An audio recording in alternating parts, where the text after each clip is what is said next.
You ready? Here's another brain-busting workout for you, and off we go! After classes, Margot was studying in the library. At one point, she left for the bathroom.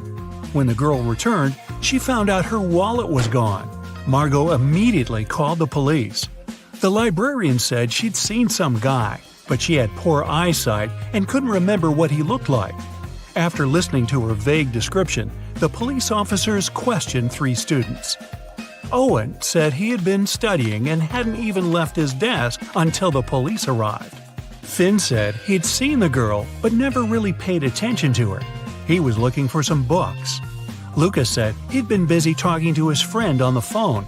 He hadn't seen anything. Can you figure out who stole the wallet?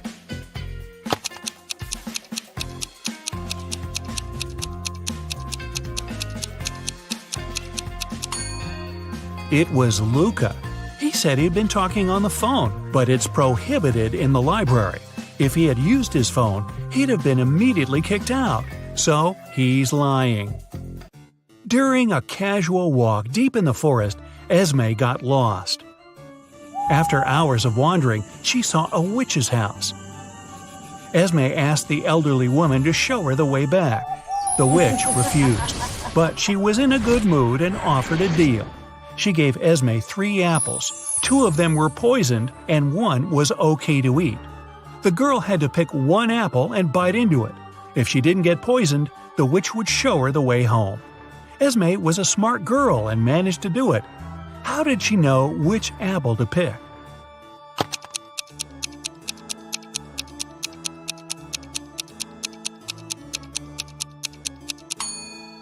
In 1 apple, there was a worm, which means it was safe to eat. A student was having an exam and he was about to fail it.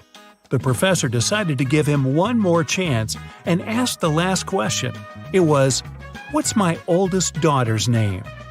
The student was puzzled. The professor decided the question was too hard and gave the guy a hint. He wrote down 3 numbers, 58, 3, and 11. Can you help the student answer the question?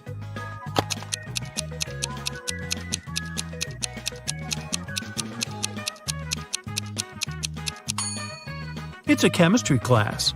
The riddle must be related to the subject. Have a look at the periodic table. The 58th element is cerium, or Ce. The 3rd element is lithium, Li. And the 11th element is sodium, or Na. If you put all of them together, you'll get the name Selena. The professor liked the game. When another student was struggling with his task, he gave him another puzzle.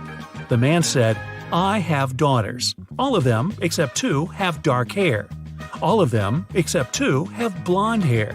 And all of them, except 2, have red hair. How many daughters do I have?" Can you help the student out?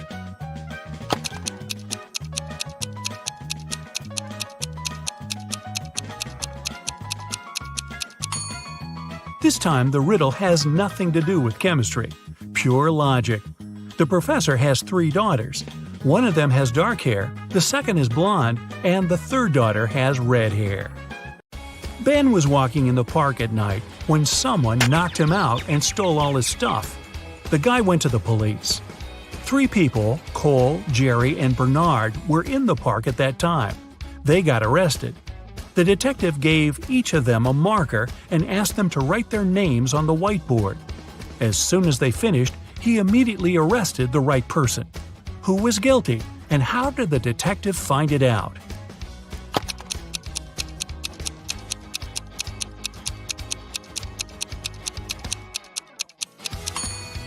It was Jerry. Ben was hit from the right. It means the person who did it was left-handed. Among the 3 suspects, that's only Jerry. Really? Ben and Jerry? I think I need some ice cream. A member of an expedition to the South Pole found himself in a frozen cave. He didn't remember what had happened, but he knew he had to get out. The man saw 3 doors and a note saying what was behind each of them. Behind the first door, there was a hungry polar bear. Behind the second door, there was a room filled with poisonous gas. And behind the third, there was a room with sharp icicles falling from the ceiling every second. Which door should the man choose to survive?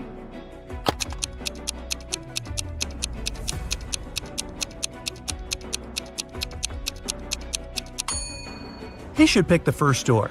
He's at the South Pole. There are no polar bears there.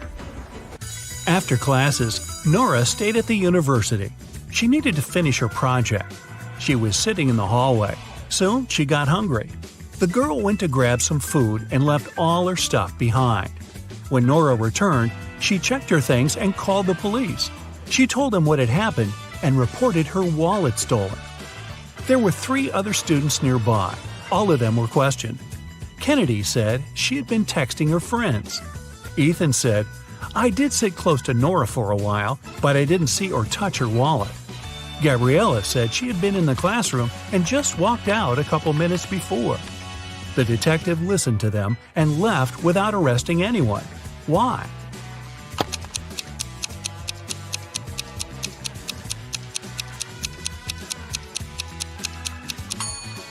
The detective remembered that Nora had gone to get some food. It means the wallet was with her and couldn't be stolen. The girl lied. 3 women, Sarah, Milla, and Eleanor, went shopping. 2 of them are pregnant, and 1 is a professional watermelon thief. Yeah, I know, but just humor me. Can you tell which one stole the watermelon?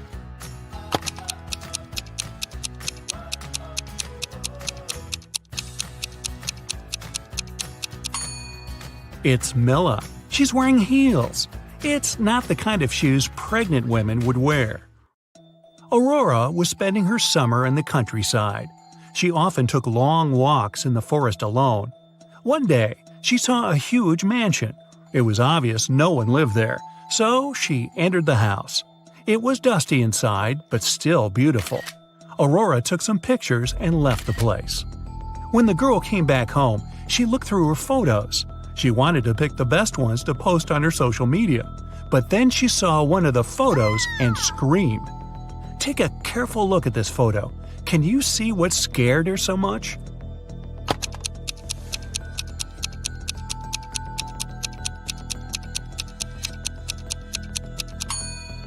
Aurora noticed she, herself, was in the photo. But it's impossible. She was alone in the house. Stella and Adeline were sisters. Their grandmother once presented Adeline a bracelet. But both girls loved this piece of jewelry very much.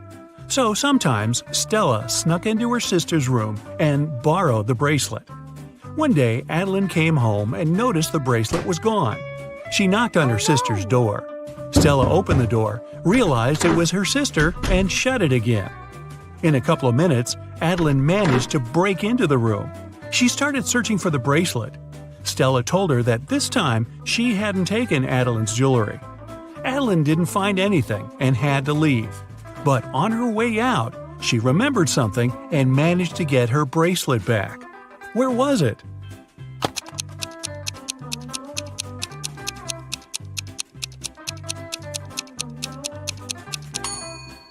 When Stella opened the door, she had her hair down. But later, she already had her hair tied up. In those few minutes, she made a bun and hid the bracelet in her hair. On a rainy summer night, Mrs. Miller came home after work. Her neighbor, Mrs. Smith, visited her. The women wanted to have some tea together. Mrs. Smith said her daughter was at a party. She met one of Mrs. Miller's triplet sons there. Mrs. Miller asked which one it was, but her friend didn't know. Her daughter could never tell the guys apart. The problem was all 3 of them were grounded and weren't allowed to go out until the next week. Mrs. Miller wanted to find out who had broken the rules. She called the boys and asked how they'd spent the day. Ian, the artist, said, "In the evening, I was outside drawing." Ryan, the musician, said, "I spent all day inside writing a new song." Luke, who likes sports, said, "I did a workout and spent the rest of the day reading." Mrs. Miller understood which of her sons was lying and grounded him for another month. Who's the liar, and how did she know?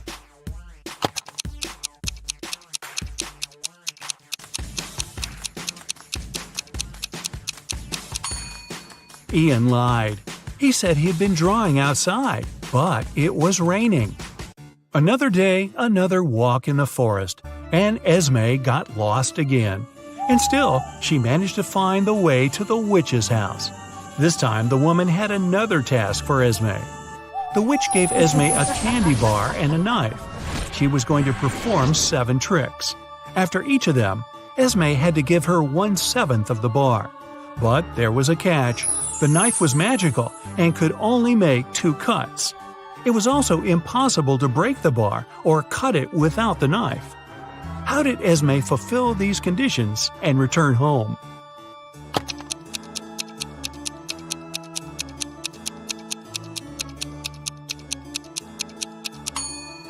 Esme made 2 cuts, dividing the bar into the following pieces: 1/7, 2/7, and 4/7.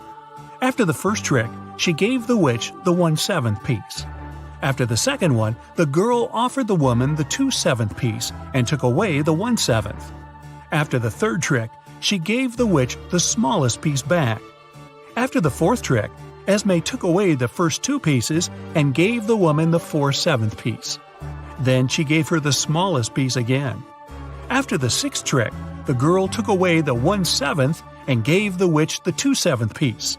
And after the last trick, she gave the woman the smallest part of the bar again. Bonus question. Hey, if Esme is so smart, how come she keeps getting trapped in the forest? I have no answer.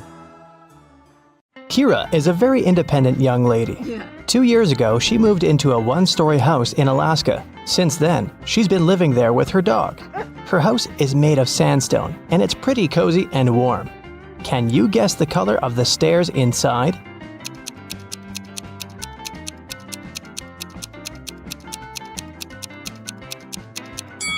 There are no stairs in a 1-story building.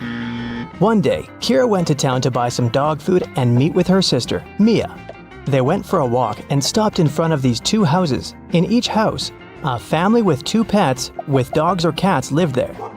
Kira told Mia 2 facts about those houses. On the left, the family has a dog that likes dry food, but the other pet loves canned food. And the family in the house on the right has a 7-year-old dog and a newborn pet. Mia asked Kira, "Do both families have a cat?" Kira replied, "I'm not sure, but if you manage to guess the house with the cat, I'll give you $100. Can you guess which family is more likely to have a cat?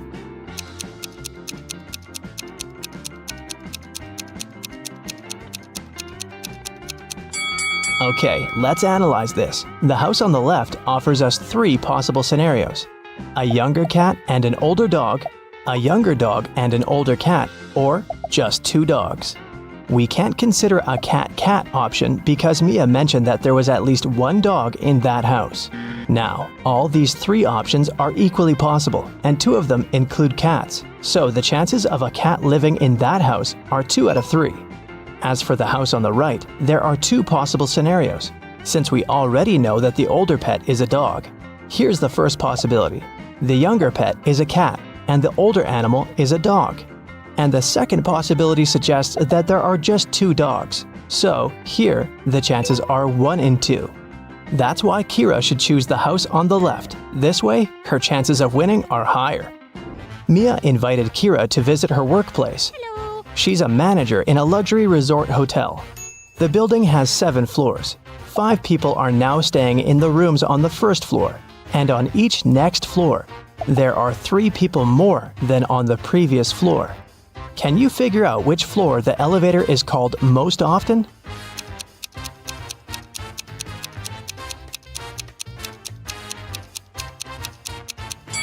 To the first floor. Any person living not on the first floor has to call the elevator to get to their room. Will is a famous billionaire. He decided to stay in the best room in the hotel. He's got 3 gold bars that weigh 4, 2, and 1 pound respectively. The charge for the room is 1 pound of gold per day, and the hotel staff don't accept any advanced payments. Will wants to stay at the hotel for 7 days. How can he pay for the room?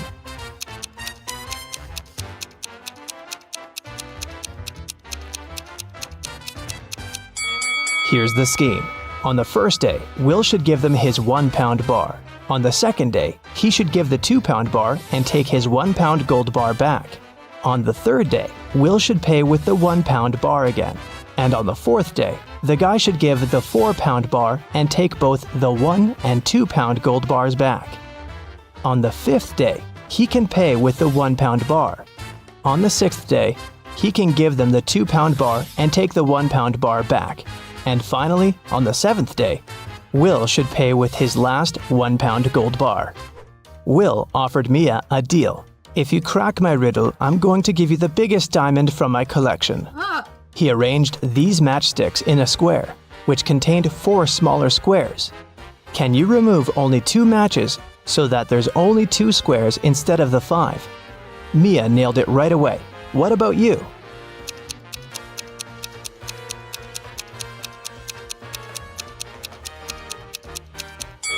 Here's the solution. You have to remove these matchsticks, and voila, you have only 2 squares left. Then Will offered Kira an opportunity to win a fortune. There are 100 precious red stones and 100 simple white stones in his collection. The billionaire gave the girl 2 different bags labeled heads and tails. She can put the stones wherever she likes.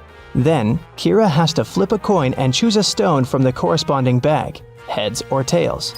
If it's a red one, she will receive all the precious stones, but if she picks a white stone, she'll get nothing. How should Kira distribute the stones to increase her chances of winning?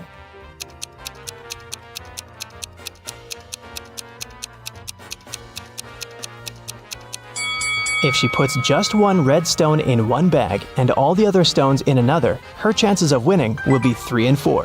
Let's wish her luck. There are both humans and werewolves in the lobby of this hotel. They look very similar, so you can't identify who is who by their appearance.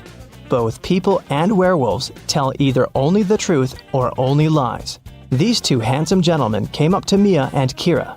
Adam said, "Bill is a lying werewolf and I'm a human."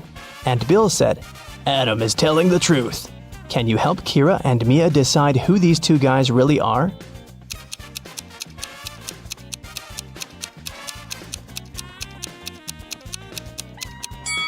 We know that they cannot tell half-truths. So, Adam's statement is only true if both parts of it are true. Let's suppose that Bill is an honest human. Then Adam should be honest too.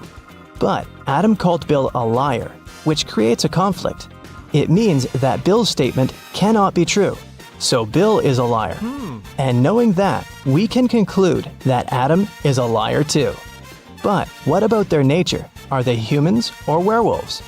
Adam's first statement is a lie, which means that Bill is not a werewolf. Therefore, Bill is a lying human. And the second part of Adam's statement means that he's a lying werewolf. Adam and Bill invited Kira and Mia for dinner. When they asked the ladies about their parents, Kira replied, "We have the same father and mother, and we were both born on the same day." Adam asked, "Are you twins?" Mia replied, "Nope, no we're not." How can this be possible? Have you guessed?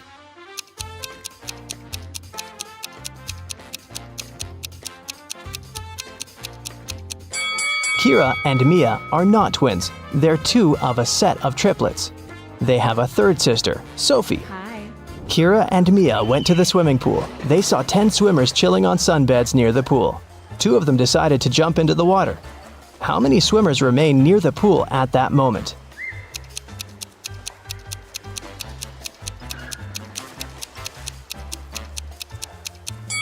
10. The 2 swimmers might have decided to get into the water, but it doesn't mean they've done it. Kira entered a very small dressing room. There were 4 cats sitting in 4 corners. There were 3 cats across from each cat. And at each cat's tail, there was 1 more cat. Can you tell how many cats there were in the room?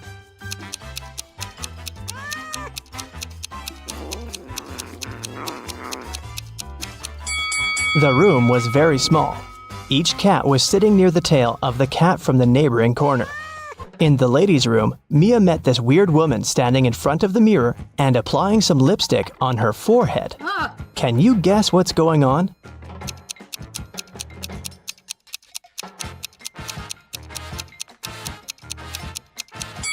She's trying to make up her mind. In the basement of the hotel, Mia and Kira found a barrel with no lid and some milk in it. Kira said, "Whoa, this barrel of milk is more than half full." Oh, And Mia said, "No, it's not. It's less than half full." yes? Without any measuring tools or pouring any milk out of the barrel, how can they easily determine who's right?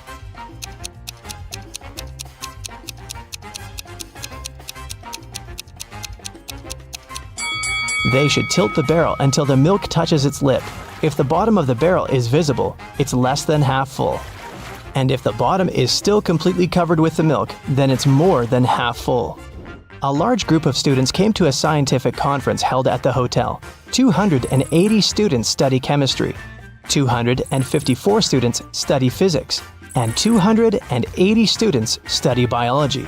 At the same time, 97 students study both chemistry and physics, and 138 students study both physics and biology, and 152 students study chemistry and biology.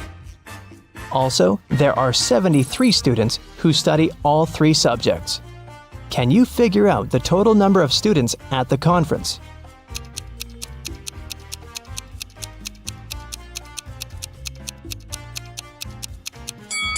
Take a look at this Venn diagram. Now, it's obvious that the total number of students is 500. Mia gave Kira 3 shoe boxes labeled red, blue, and red and blue. She said, "I labeled the boxes incorrectly. You can only open one box of your choice and then label the boxes correctly. If you do it, I'll give you all these shoes." Can you help Kira label the boxes?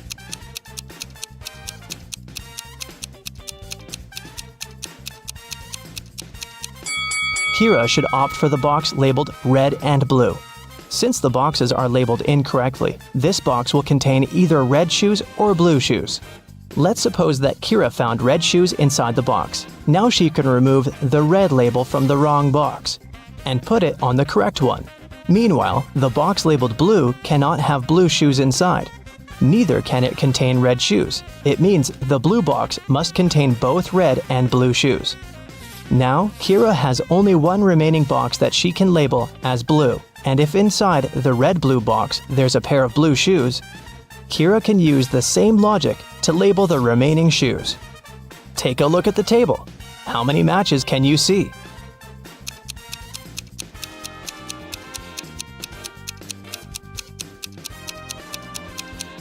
8. Here they are. I can dig caves, but I don't need a shovel to do it. I store silver and gold in these caves. I can build bridges, and I can make golden crowns. Everyone needs me at least once in a lifetime, but most people are scared of me. Who am I?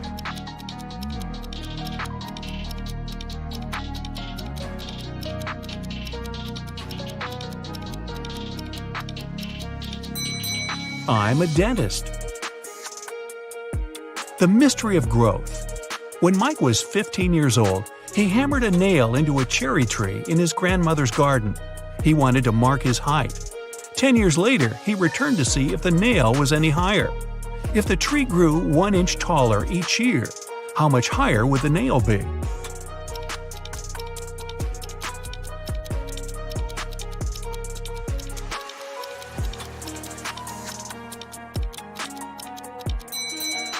The nail's position wouldn't change. Trees grow at their top.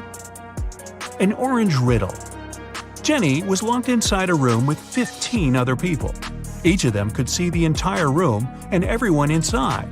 To do it, they didn't need to turn their heads or bodies or move in any way. To get out of the room, Jenny had to place an orange in such a way that everyone but one person could see it. The girl managed to do it, but how?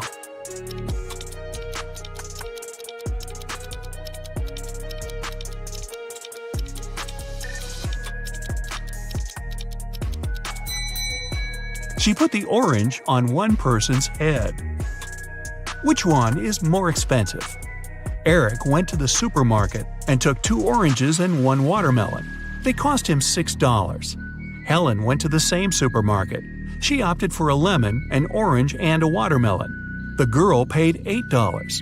Oranges, lemons, and watermelons have different prices per piece. What's more expensive, an orange or a lemon?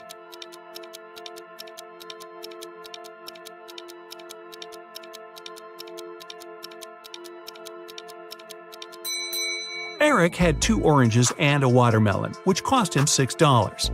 These two kinds of fruit have different prices, so it can't be 2 plus 2 plus 2. The only other combination is 1 plus 1 plus 4. Then, a watermelon costs $4. Helen paid $4 for the watermelon and $1 for the orange. It means the lemon cost her $3, which makes it more expensive than the orange. The worried wife. Jason got into a car accident and lost his memory. When he came around in his hospital room, he saw 3 young women near his bed, but the man couldn't remember who they were. Each of them claimed to be his wife. The doctor told him Jason had to stay in the hospital for at least 1 more week. "Sweetheart, what am I supposed to do if you never remember me?" The woman on the left was sobbing bitterly. "Honey, I'm so worried. Let's go home. I don't like it here. I'll take better care of you at home," the one in the middle exclaimed. The girl on the right was furious. "They're trying to steal you from me. Let's leave this place right away." Which lady is the man's wife?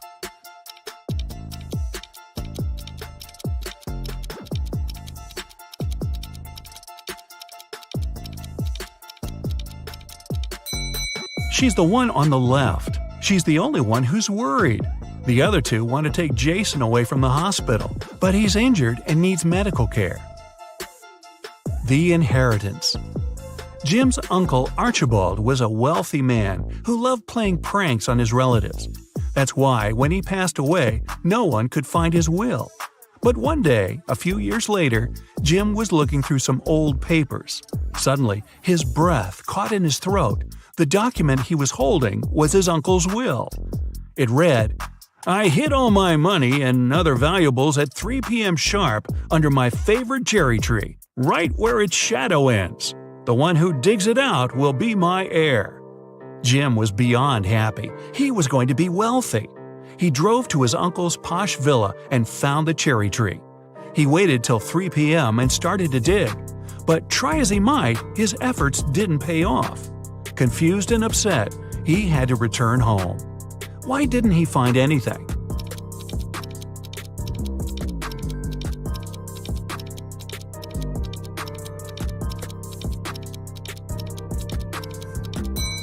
It's been several years since Jim's uncle hid his valuables. The tree has grown taller, and its shadow has become longer too. Who's poor? These 2 girls are putting on their makeup and getting ready to go out and have fun. They're using pretty much the same things: lipsticks, cosmetics, clothes. Their phones look similar too. But one of these girls is poor. Who is it?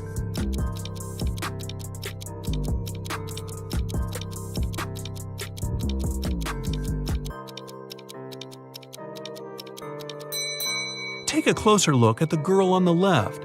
Her phone gives her away. It's an obvious knockoff. But then again, she saved some money. She won't be poor for long. Who is it? Mark and Liza had been dating for 2 years. One day, the guy came to his girlfriend's house. He was going to propose to her. But when he made it there, he found Liza with another man. Mark was furious. The other guy got scared and rushed out of the house. Liza was shouting it was her brother, but Mark knew better. Unfortunately, he hadn't seen the guy's face clearly. When he ran outside, he saw 3 men. Which one is Liza's lover?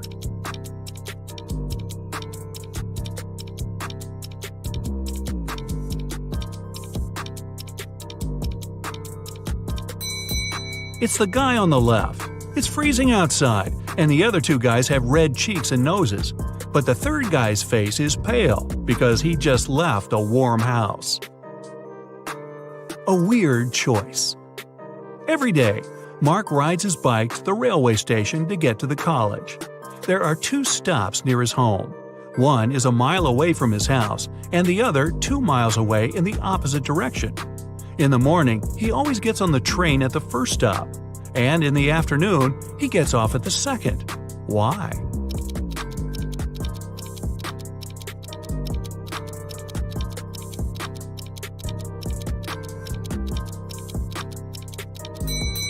Mark's home and the stations are on the hill, and this method allows the guy to ride his bike down without any effort. A money problem.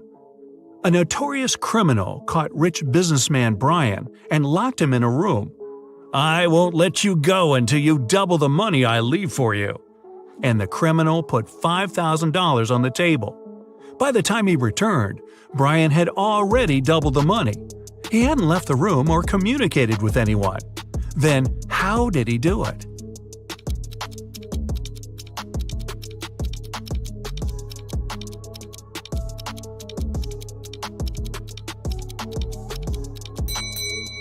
He put the money in front of the mirror. A realization. 3 friends fell asleep under a tree in the countryside. While they were resting, a boy painted mustaches on their faces. Once the men woke up, they started to laugh. But then, all of a sudden, they stopped. Why?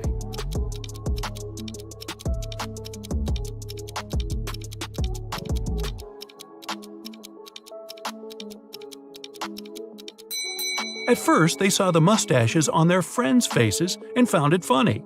But then, they realized their friends were laughing too. It meant they had mustaches on their faces as well. Wealthier grandfather. Aaron and his grandfather were very close. They spent a lot of time together and loved cracking detective riddles. Unfortunately, the elderly man passed away unexpectedly. His lawyer informed the relatives that the grandfather had hidden all his money, and he was a wealthy man. The one to find it would get all the inheritance.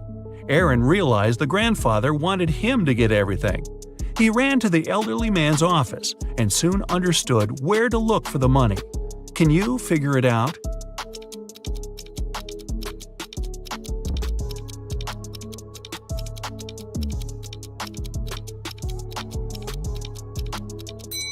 There's a cross drawn on the picture with a fountain. That's the fountain from their garden. Aaron has to look for the money there. Trapped in a well. James was a famous detective who could crack even the trickiest mysteries.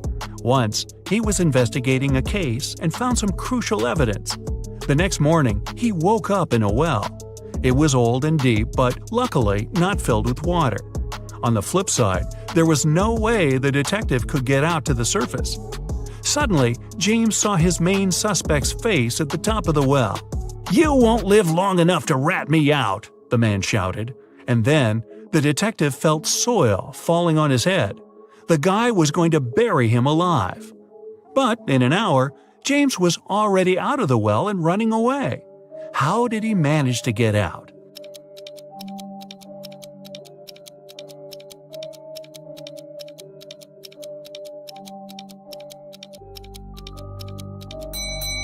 The detective started to shake off and tamp down the soil that was falling into the well.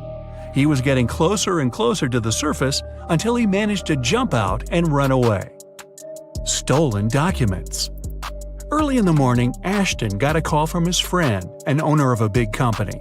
The man was in distress. A very important contract had disappeared from his office. It was on the desk the evening before, but nowhere to be found in the morning. Ashton immediately headed to his friend's office to question the employees. In no time, he had 3 suspects. Ben said he'd spent the previous evening at the movies. Mason took his girlfriend out to dinner, and Jesse was invited to a party. It didn't take Ashton long to understand who was lying.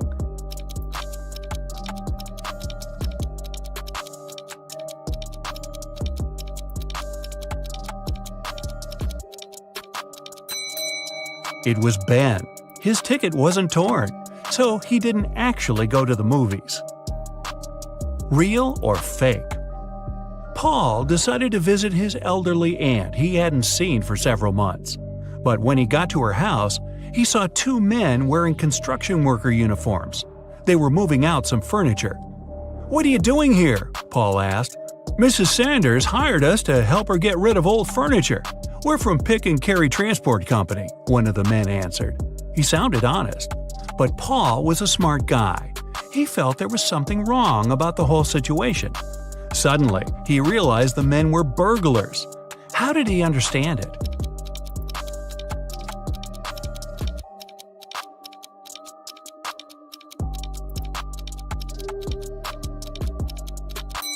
There was no company van near his aunt's house, just a dark car with tinted windows.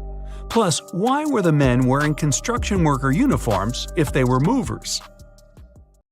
Karen had to go to the hospital the other day. As soon as she entered the building, she felt there was something wrong about that place.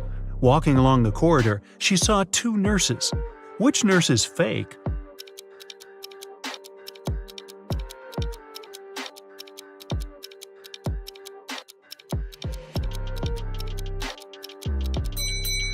The one on the right. Look, her shoes are dirty and she barely knows how to hold a syringe. Stay away from her, Karen. Adam is a successful IT specialist who works 24/7 from home. He rarely goes anywhere, but a week ago, he decided to go on vacation. He packed his bags and left. A week later, when he came back, he instantly noticed there was someone in his apartment while he was away. Since he lives alone, he immediately called the police. Why?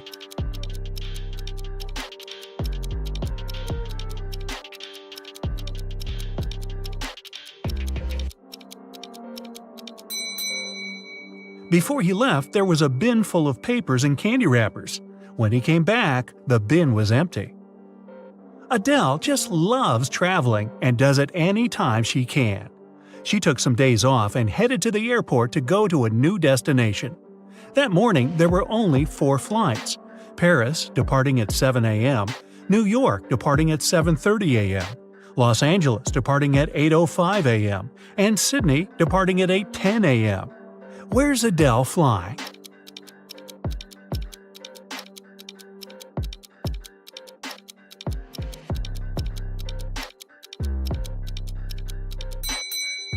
To Sydney.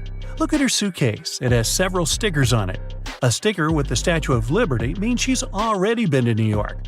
The one with the Eiffel Tower means she's traveled to Paris. And look at the I Love LA sticker. Hey, have a good time in Australia, Adele. Ryan owns a multi-billion-dollar corporation. It's been several months since he started searching for a new head of one of the departments, but he still hasn't found one. Looking through the new CVs his secretary left on his desk, he realized one candidate lied about their experience. Who was it?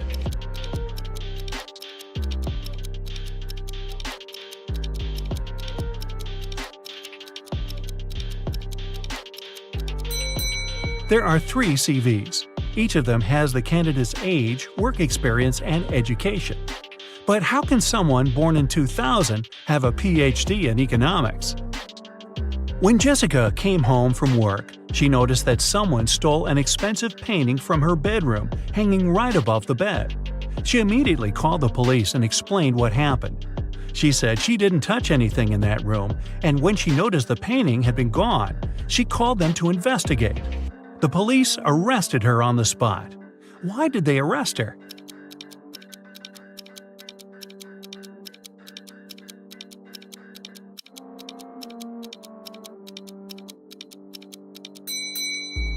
Jessica said she hadn't touched anything, but the bed is perfectly made. If there had been a robbery, the bed would have been a mess. It wasn't possible to get the painting without stepping on it. A wicked troll caught Marge and locked her up in one of the rooms in his castle. He said it was impossible to get out of that room even though there were 3 exit doors. All of them were equipped with motion sensors. If Marge opens the first door, it'll start a mechanism that fills the room with toxic gas. If Marge opens the second door, it'll start another mechanism. A motion sensor will see the movement and a super heavy weight will fall down immediately. Behind the third door, there's a swarm of venomous mosquitoes no one can get through. Despite it all, Marge managed to escape. How did she do it?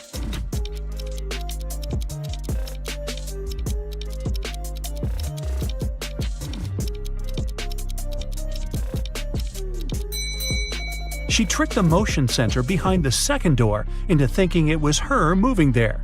But in fact, she just threw her shoe in that room first, the heavy weight fell down, and Marge ran away without a shoe.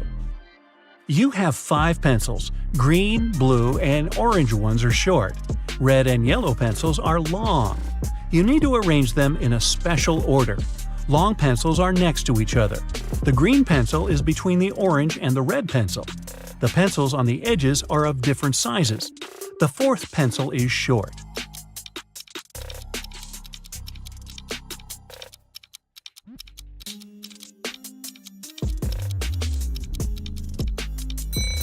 The correct order is yellow, red, green, orange, blue. You work in a supermarket and need to arrange 3 boxes from lightest to heaviest. You know that the yellow box is heavier than the black one. 2 black boxes weigh the same as the yellow and pink boxes combined.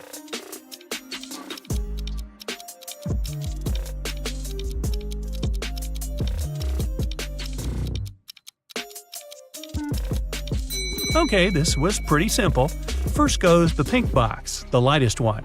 Then you need to put the black box, and then the yellow one, the heaviest. Hey, you got to do weird things at work. Detective Hugh followed a criminal. Unfortunately, he didn't know what he looked like because the criminal would always wear a hood and large sunglasses. The detective knew exactly that he was hiding in one of the 3 houses in Maple Street. When Hugh came up to the first house and knocked on the door, a man opened the door and said he lived alone. He also said it had been several days since he last left home. He claimed he didn't know anything about that criminal. The detective inspected the house and instantly realized the man was lying. How did he understand it?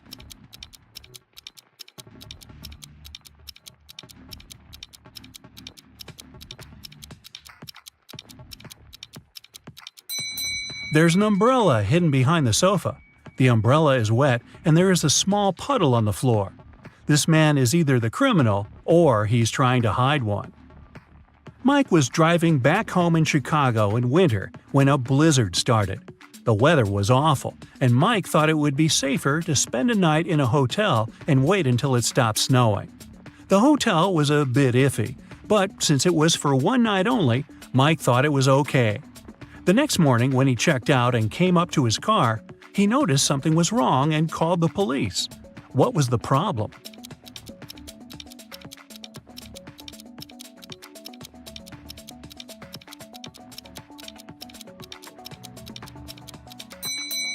The car is covered with snow. It's okay since it's been snowing all night long, but the windshield is clean, which means someone must have taken his car. Simon grabbed a really nice muffin in the cafe and put it on his office desk. He wanted to save it for later and eat it at the coffee break. But when he came back from a meeting, he saw someone had eaten his muffin. There are only 3 people who could do that, and only one is telling the truth. Jack says it was Ashton. Ashton says he didn't eat anything. Tyler says he didn't eat anything either. Who ate the muffin?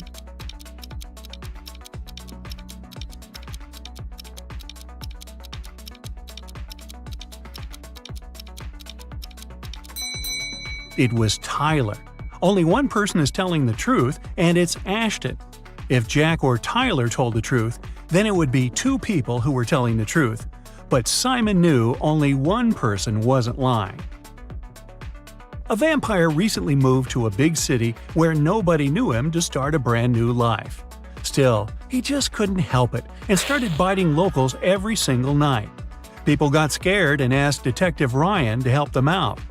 A couple of days later, he already had 3 suspects. All of them recently moved to that city. Ryan visited all of the suspects, and he was sure he found the notorious vampire. Who is the vampire?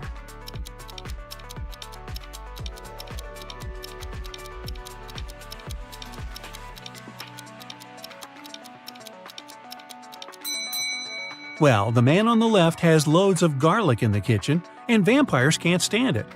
The second suspect has lots of silver cutlery in the kitchen, and he doesn't mind eating with a silver fork. No vampire can do that. The guy in a hoodie is the vampire.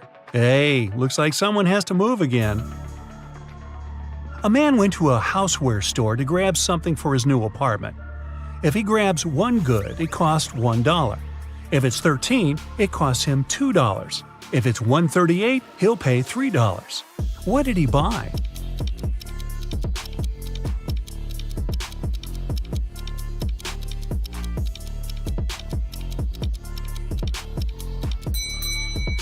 The goods he needed were the numbers for his apartment doors.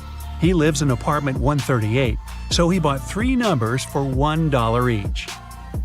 A scientist created a robot, Jason, who looked exactly like a human. One day, Jason ran away from the scientist's house because he wanted to start a life on his own.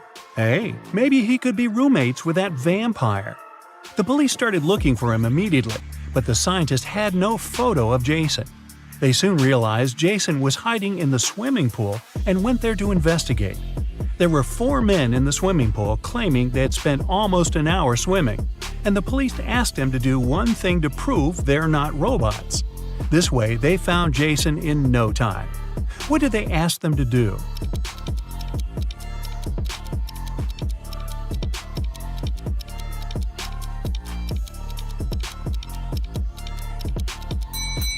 They asked them to show their hands. Those who had wrinkly fingers after swimming were real people. The one with smooth hands is a robot. Emily told her boss someone had stolen the report she prepared for the meeting. She also added that she had noticed someone come in wearing a hoodie to hide their face, a black tracksuit, and gloves. This person also had a ring with a large gem. The boss didn't believe her. Why?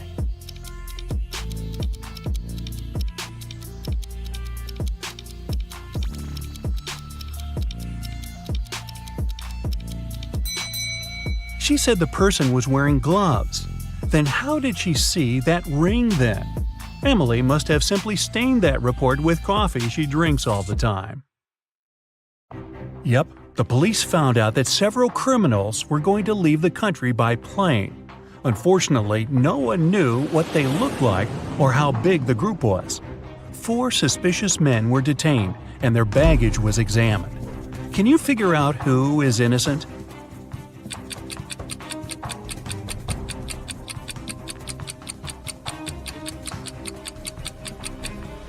Why would a bald man need a shampoo? A supposedly blind person with a flashlight? Toothpaste without a toothbrush? It seems only the man on the left isn't a criminal. Anne invited her friends to spend a week in her house. The young people were having tons of fun. The day before they had to leave, a terrible storm started. It was pouring with rain. Strong winds were breaking trees, tearing down power lines, and causing power outages all over the place. The next morning, the weather was better, but Anne discovered that her favorite ring with a diamond her granny had left her many years ago was missing. She asked all her friends to come to the living room. "I can't find one thing that's very important to me. Can you tell me what you were doing yesterday?" Megan answered she spent most of the whole day in her room reading. Walter said, "I was practicing my electric guitar in the garage." Marie told Anne she didn't even know what the ring looked like. Anne knew right away who the thief was. Can you figure it out too?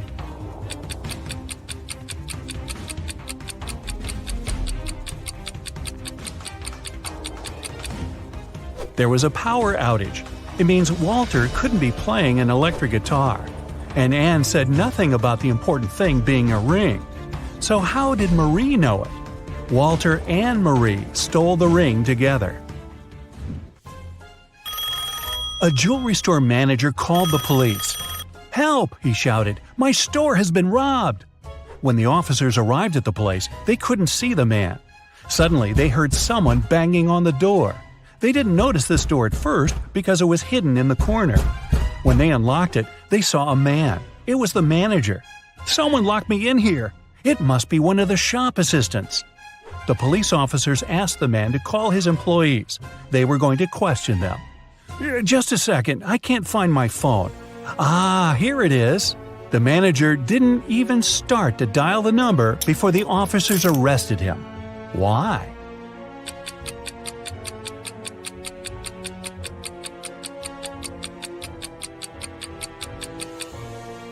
If he was locked in the room and the phone was lying on the counter, how could he call the police? Police Detective Thomas Davis was walking along the street on a winter evening. Suddenly, he saw a person in a black mask sneaking out of a house through the window. They were carrying 2 large bags. The detective realized it was a burglar. He ran after the stranger, but they turned the corner and disappeared.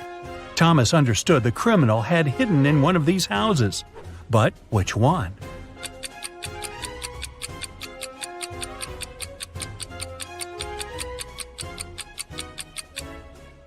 It can't be the house on the left. There are too many people inside. There are no footprints in the snow leading to the house on the right. It means no one has been there for quite some time. Which leaves us with the house in the middle.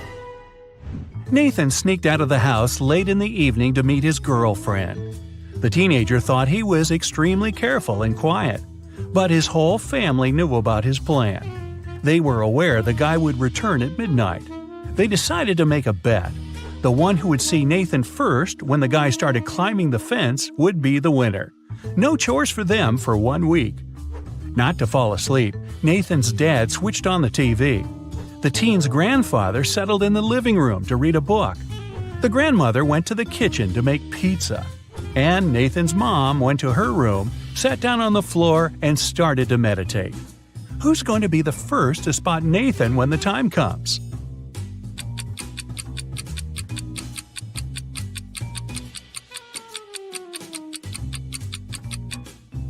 Nathan's mom. Her eyes will be used to the darkness, and she will see better than the others. A family with 2 teenage children went on vacation to the seaside. They lived in a small bungalow almost right on the beach. Everything was great at first, but 2 days after their arrival, the younger son went missing. The police had 4 suspects. They invited the guy's family to look at them. Maybe they could recognize someone. The teenager's mother didn't need more than a glance before she knew who was behind her son's disappearance. Who was it?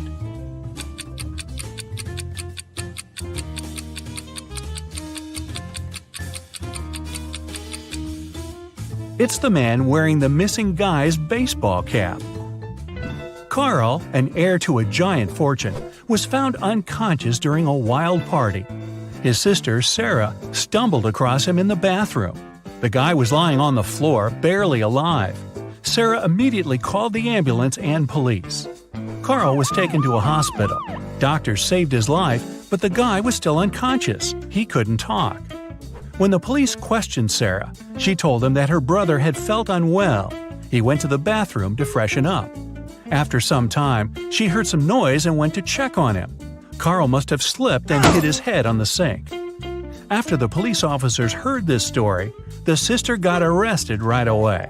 Why?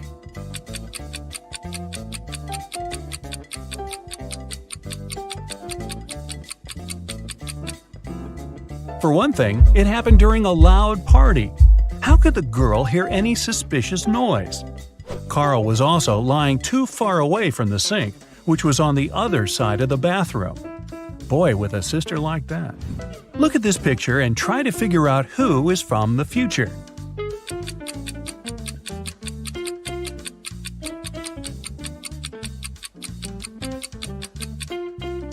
Well, I'm pretty sure there were no flashlights in the Stone Age. All the people working in the office, Janice, Brian, Teresa, Sean, and Roy, used the fridge in the kitchen to store their lunch. On Friday, Janice opened the fridge to get her bacon and cheese sandwich she brought from home. But it wasn't there. Someone had eaten her lunch. Who was it?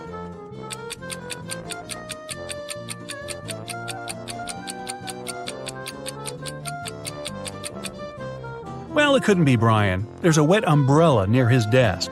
He has just come in. Teresa is a vegan. She eats neither cheese nor bacon.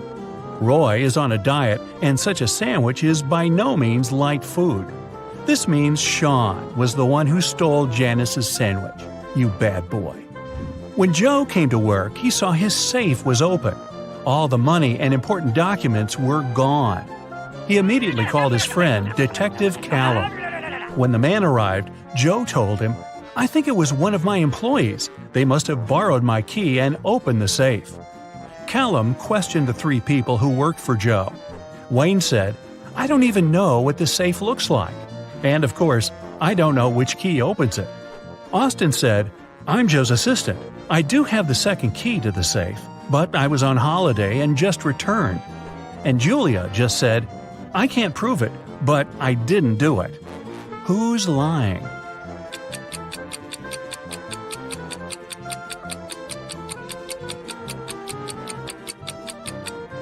Wayne. No one told him the safe could be opened with a key, not a combination lock. Then, how did he know? Someone stole several expensive t-shirts in a designer clothing store. The manager told the security guard he had half an hour to find the thief. "If you don't make it in time, you'll be fired." The guard rushed to watch the CCTV footage. Luckily, he managed to figure out who the thief was before his time ran out. And do you know who it was?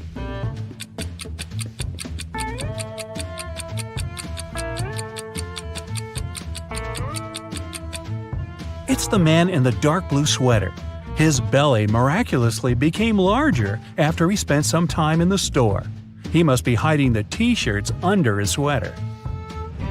Look at this picture and try to understand what's wrong here.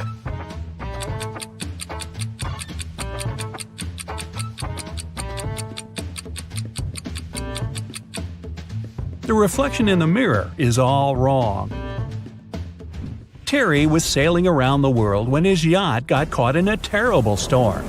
At one moment, the guy hit his head against the mast and lost consciousness.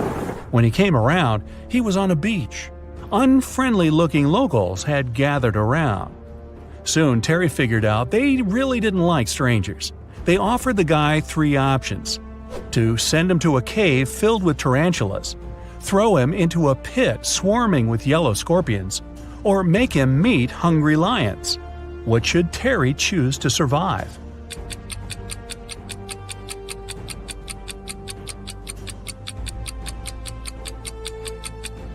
He should opt for tarantulas. These creatures look terrifying, but they are mostly harmless to humans. Mostly. Captain Jack was a feared pirate who had robbed thousands of ships. He did it with the help of just one small trick. It allowed him to approach any ship from any country close enough to board it. What was this trick?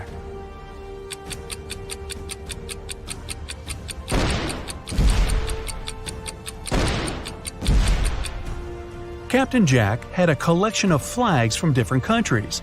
Instead of using Jolly Roger, the fearsome black flag, he raised the flag of the country the ship was from. It got him immediate access. In what situation do you have more chances to survive? If you're falling from a 10-story building, or if you come across several scary snakes that look unfriendly?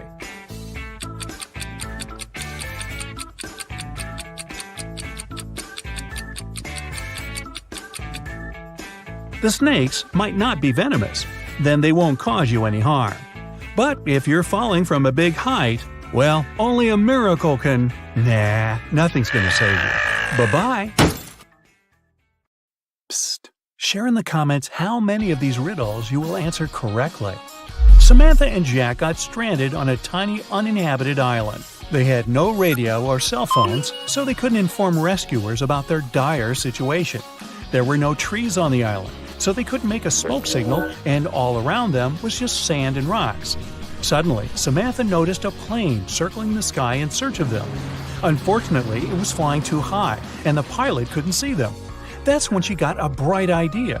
Soon after, the plane picked them up. What was Samantha's idea?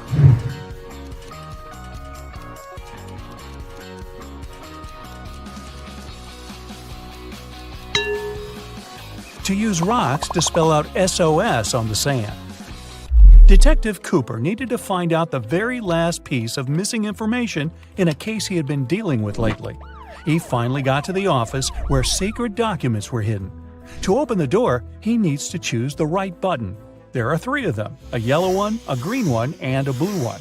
Which one should the detective choose?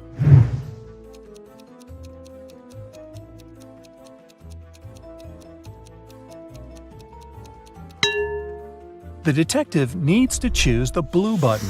It's pretty worn out, so it must have been used many times. Plus, there's a small note with a warning. The green button is for an emergency, and the yellow one shuts all the doors and turns off the lights in the whole building. Wow, I want one of those.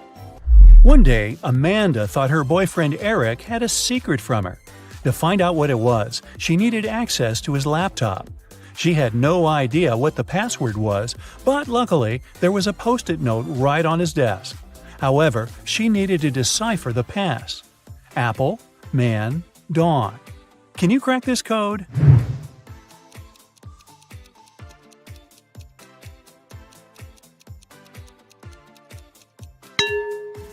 Right, it's Amanda. Her name is the code. By the way, the secret he was hiding was the birthday present Eric had been choosing for her.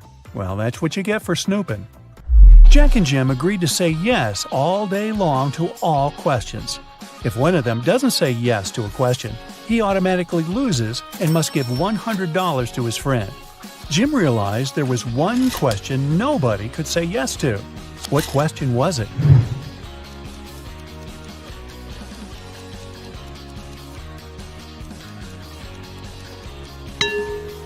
Jim realized nobody could say yes to the "Are you asleep?" question. Jim waited until Jack took a nap and recorded a video in which Jack replied with a snoring but not yes to Jim's question. Seems like a cheap shot. Jason is a shop assistant in a department store. At the moment, there are 3 people in a fitting room he's assisting. Jessica, the girl, is wearing a green dress. Sean, a man wearing a leather jacket and skinny jeans. And Alex, the man who's currently taking a larger pair of jeans that Jason brought him. One of the clients is an alien. Jason has to figure out who it is.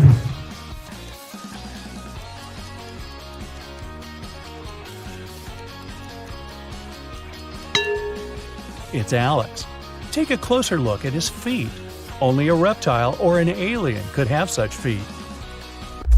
Julian needed to find a very important document he'd lost. He looked through all the papers and finally found something that looked like the document he actually needed. However, a couple of seconds later, he realized there were 4 copies of this document looking precisely the same, or not. Can you guess which one is the real document?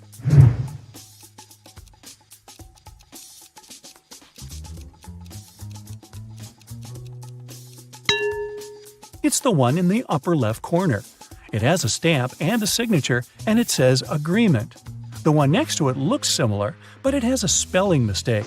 It says Agreedment. The rest of the copies lack either a stamp or a signature. Mr. and Mrs. Jones are fond of art and love collecting rare and expensive pieces. Once they had to go on a business trip, and when they came back home, they realized something precious was missing. They instantly called the police, but the officers were confused because no painting was taken. Why were Mr. and Mrs. Jones worried then?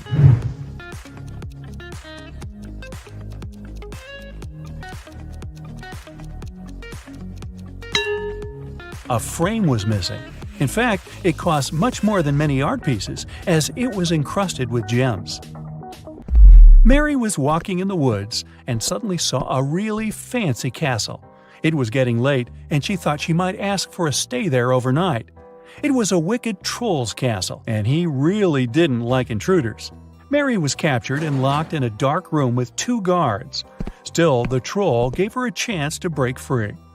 There are 2 doors in the room. One door leads to freedom, and the other is locked. The guards know which door will set Mary free. One of the guards always tells the truth, while the other always lies, and Mary doesn't know who it is. She can ask just one question to one guard only. What question should she ask?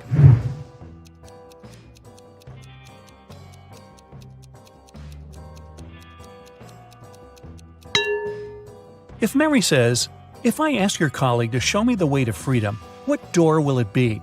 No matter what the guard replies, they will point at the locked door.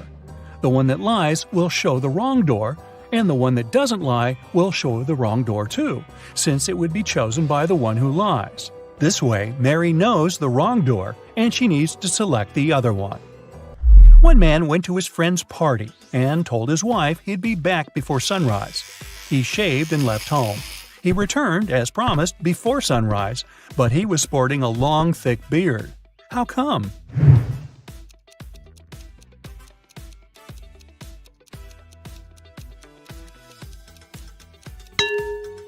The man and his wife live in a place with polar nights that last for several months. Anthony, the financial director of a big company, finally persuaded new partners to sign a super important agreement. He then put this document into a folder and left it on the table in his office. When he arrived at work the following day, the folder was gone. Anthony gathered all the employees in the office at the time and questioned them. The cleaning lady said she had been busy washing the floor and hadn't paid attention to anything around. The designer explained that he hadn't left his working place even once. What's more, being an artist, he didn't have any interest in agreement documents. The accountant admitted that he had entered Anthony's office to have some documents signed, but once he noticed there was no one inside, he immediately left. Who took the folder with the agreement?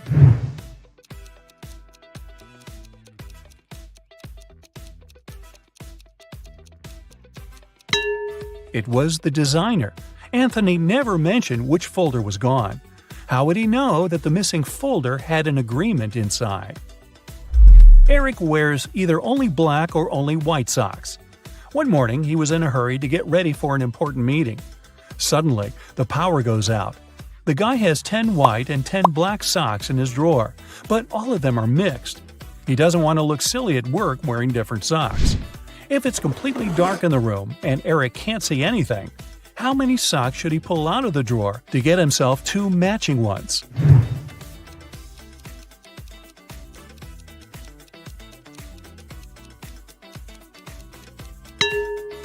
Three socks are more than enough. In a set of 3 socks, he's bound to have 2 of the same color. Jane told her boss someone had taken the documents she had prepared for the meeting. She added that she had noticed someone come in wearing a smart suit, gloves, and a black mask. This person also had 3 rings on their fingers. The boss didn't believe her. Why?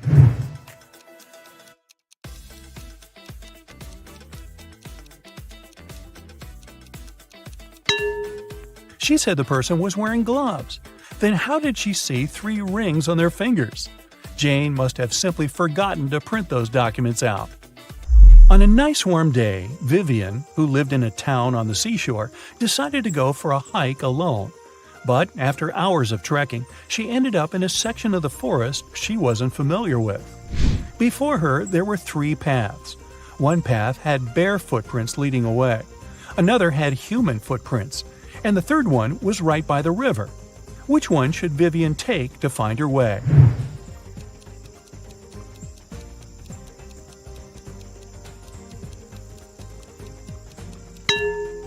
The river path. Since she lives in a coastal town, the river mouth most likely ends up in the sea. That way, she could figure out where she was. So now it's your turn. Count 'em up. How many correct answers do you have? 2 best friends, Emily and Luna, came to a popular and expensive hair salon. At first, the administrator told the girls they had just one available hairstylist. But after making a phone call, she happily announced she had found another hairdresser. Emily and Luna could have their hair done at the same time. But in the process, it dawned on the girls that one of the hairstylists was fake. Which one?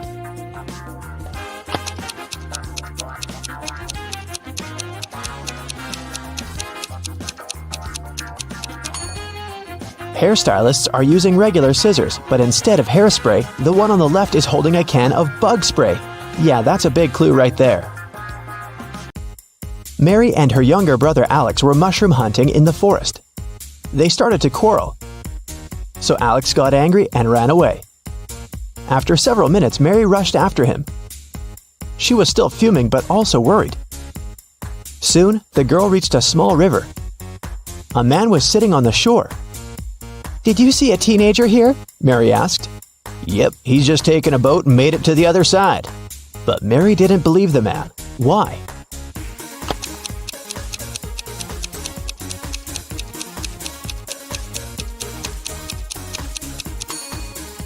The boat is indeed on the other side, but the paddles are lying next to the man. How could the boy cross the river without them? 3 prisoners are sitting at a table having dinner, but one of them is wealthy. Can you guess who it is?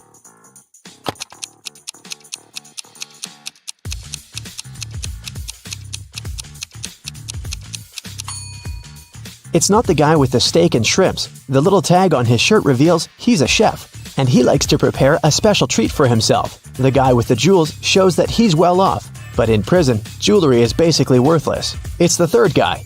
Wealthy people try to keep a low profile in prison, not to be targeted by others. That's why he doesn't flash any valuable possessions or his status.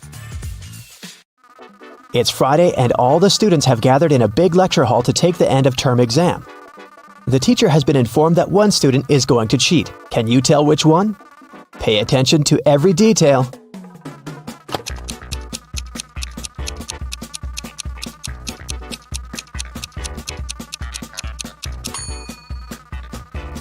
It's student C.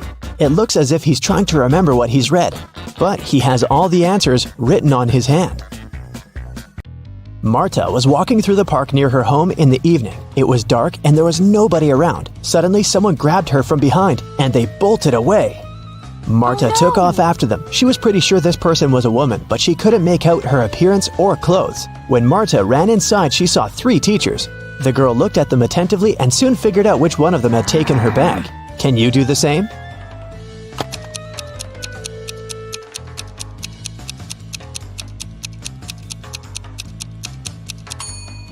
The woman in the middle wouldn't be able to run away with a cast on her leg. The one on the right doesn't have anything in her hands.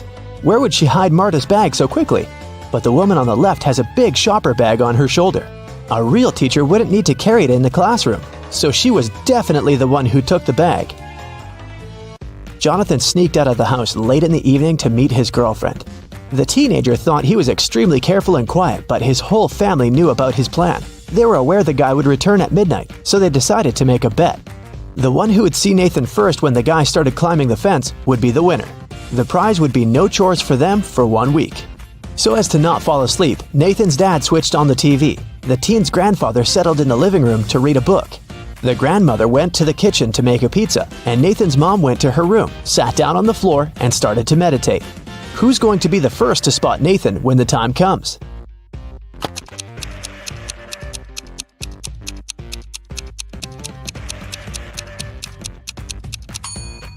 Nathan's mom. Her eyes will be used to the darkness, and she will see better than the others. Look at this picture closely and try to figure out who's from the future.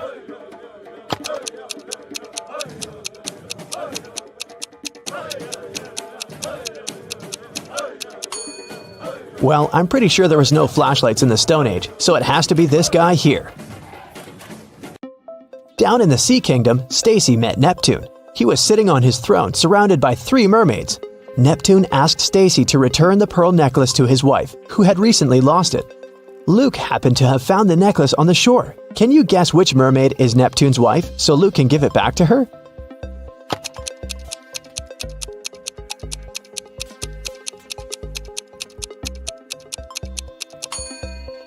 It's the third one. She's the only one who's wearing an engagement ring. Lisa was a famous top model. She was found unconscious in her dressing room during a photo shoot and taken to a hospital. Doctors said she had a severe allergic reaction, but when Lisa came to her senses, she insisted she hadn't eaten anything all day. The model's manager was very concerned and interrogated everyone who'd been around. Lisa's stylist said that she had applied Lisa's makeup and indeed hadn't seen her eat anything. The cleaning lady said she had cleaned the dressing room with organic, non-allergenic products. Lisa's main rival, Nora, said that she'd been watching the shooting all day long. She hadn't noticed anything suspicious. Who's the culprit?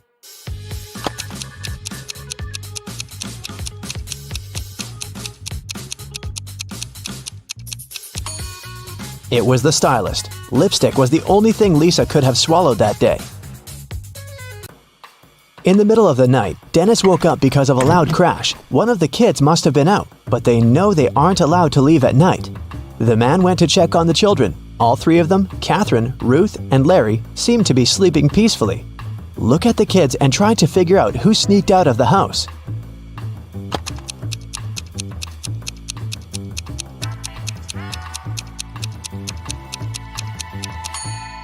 It was Ruth. There's a dirty sneaker hidden behind the curtain and several pieces of French fries under her bed.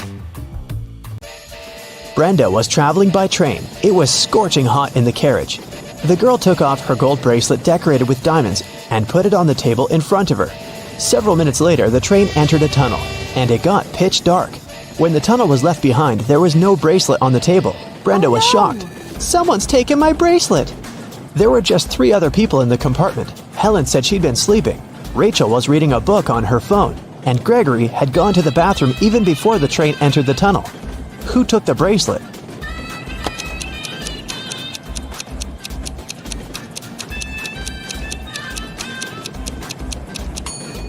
It was Helen. At first, she had her sleeves rolled up, but now they're covering her arms down to the wrists, hiding the bracelet. Sarah bought some ice cream on Saturday, but kept the flavors in secret. When she woke up on Sunday, all the ice cream was gone. She asked everyone in the house if they knew anything about it. James answered he had gone to work early that morning and hadn't seen anything. Mary said she wanted to have the new caramel ice cream in the afternoon. She felt bad she was going to miss it. John didn't even know there was ice cream in the house, but he was looking forward to trying it. Can you figure out who knows something?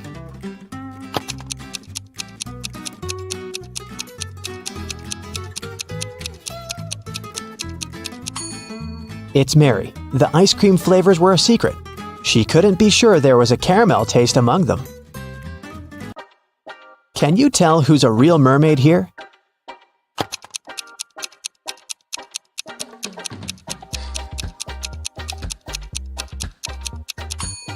The second one is a guy, so he definitely isn't a mermaid. The girl on the right is chilling in the sun, and she's out of the water. Mermaids wouldn't do that because they dry out in the sun.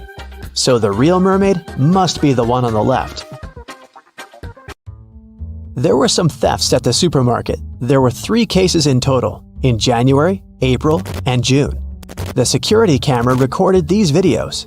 The security officer tried to have a closer look and suddenly noticed one detail. After that, the identity of the thief became clear. What did he notice?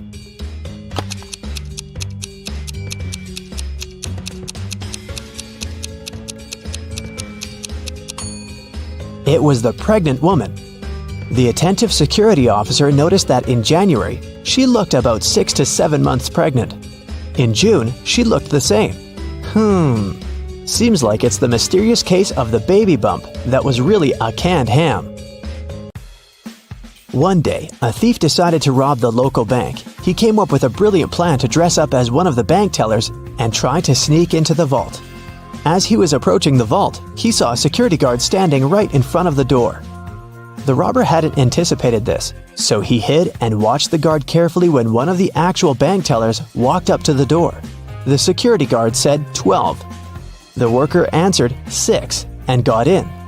Then another teller came up to the vault. When the security guard said 6, the person answered 3 and was granted access.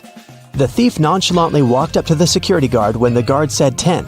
The robber confidently answered 5. He was arrested immediately. So why was the thief's answer wrong, and what could he have answered instead?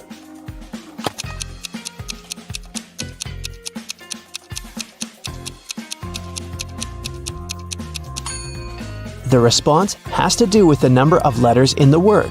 12 has 6 letters, so the answer is 6.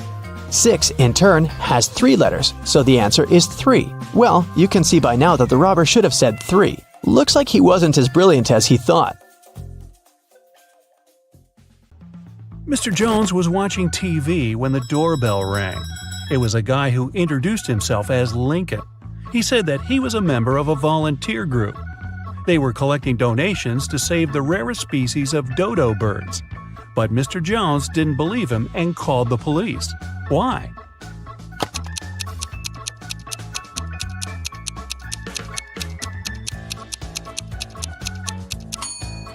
There are no more dodo birds. They went extinct in the 17th century. Arwen, a rich man's only son, visited his cousin Richie. They were talking about sports and drinking tea. Suddenly, Arwen stopped breathing and fell to the floor. Richie called the doctor, who said that Arwen had been poisoned. Detective Callum arrived and started the investigation. Soon, he accused Richie of poisoning his cousin. How did Richie manage to do that?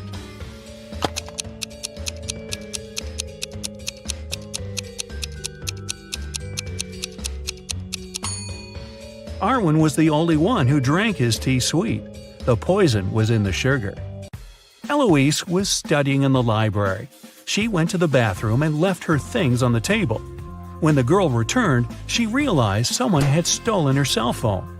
She called the police, and they questioned the other 3 students who were in the library at that time. Bernard said, "I left the library right after Eloise. I wanted to get a drink from the vending machine. I didn't touch her things." Beth said, "I was studying the whole time and didn't even see anything." Serenity said, "I was in another part of the library and didn't come close to Eloise's table." Who stole the girl's phone?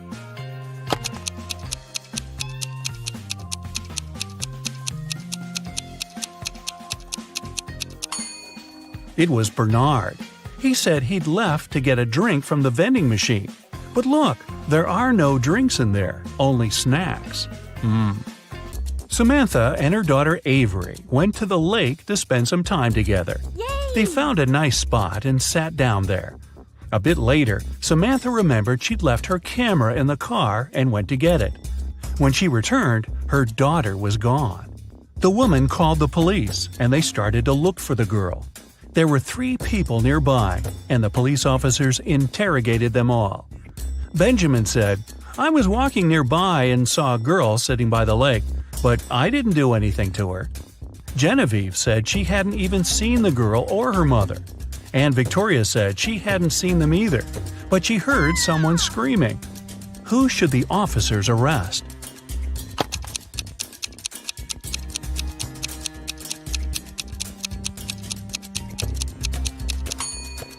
They should arrest Genevieve. Look, she's wearing Avery's scarf. Brian called the police early in the morning. He said that the night before, he and his girlfriend Estelle had been watching a scary movie together. Estelle was afraid to go home, so she stayed at his place. She was having a bad dream with zombies chasing after her, and she didn't wake up in the morning. The guy didn't know what had happened, but the police arrested him, claiming he was guilty. Why?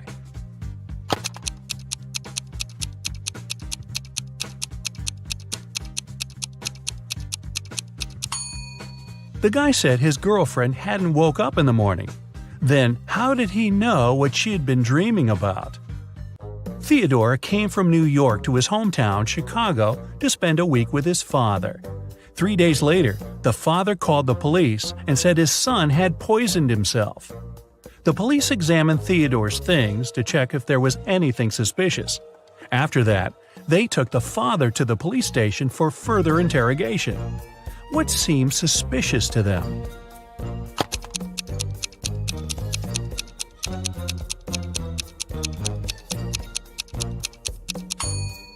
The officers found a return ticket from Chicago to New York. Theodore wouldn't have bought this ticket if he hadn't been planning to return to New York. Esme was having her usual walk in the forest. And you know what? She got lost again. After wandering around for a couple of hours, she finally found the witch's house. Esme asked the witch to show her the way back home. The witch wanted to make Esme her maid, but she had a problem. She was planning a vacation and wanted to go fishing.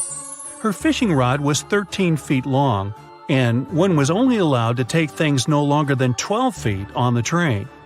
The witch promised Esme that if the girl found a solution, she'd let her go. What can Esme recommend?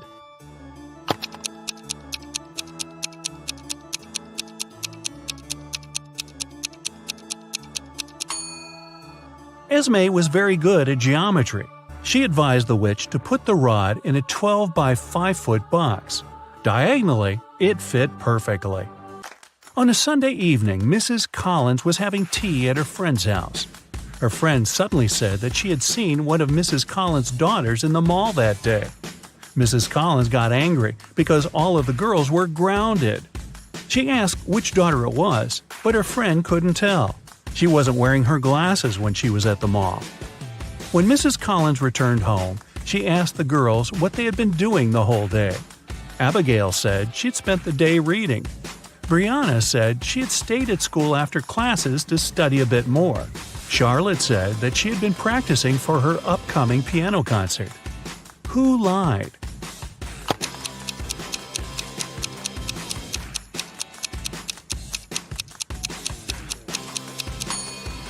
Brianna, it's Sunday. There's no school. A young girl, Tenley, was brought to the hospital after being poisoned. But the examination showed that Tenley hadn't eaten or drunk anything that day. Her sister, Kennedy, said she didn't know anything about the accident. Tenley's friend, Ruby, said, "We were at school when Tenley felt bad." Tenley's boyfriend, Archie, said, "I haven't even talked to her today." How was Tenley poisoned, and who did it?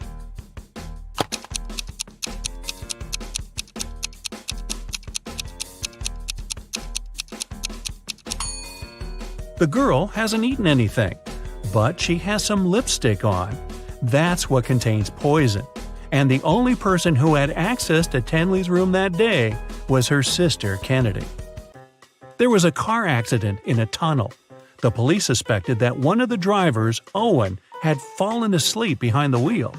But Owen denied it. "I just couldn't see well because of the rainstorm," he said. The police didn't believe him and immediately arrested the man.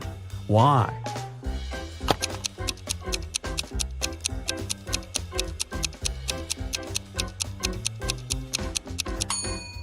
The accident happened in a tunnel.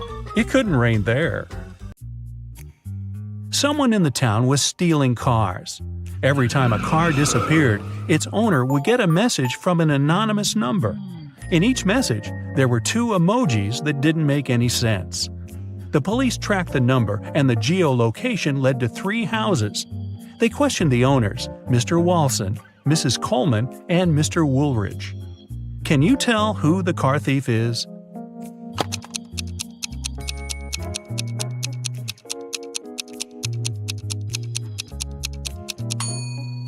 The emojis seem to make sense after all. They're a wall and a father with a son. Combine them and you'll get Walson. So Mr. Walson must be the one stealing cars. Now let's play the game Who's Less Smart? It's early morning. Tom and Joseph are driving their teenage children to school. Who is not smart?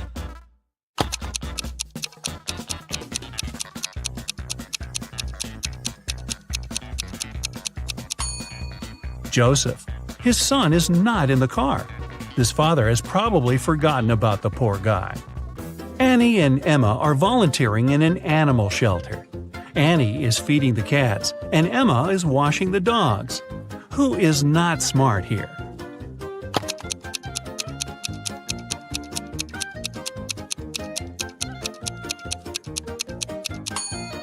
Annie. She's giving dog food to the cats. Logan and Anthony are both having job interviews at 4 p.m. Logan is packing some food, and Anthony is ironing his best suit. Who's not smart?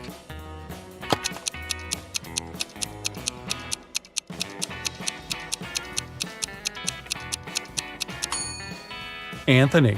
Look at the clock. The interview is going to start in 5 minutes, and he's still at home.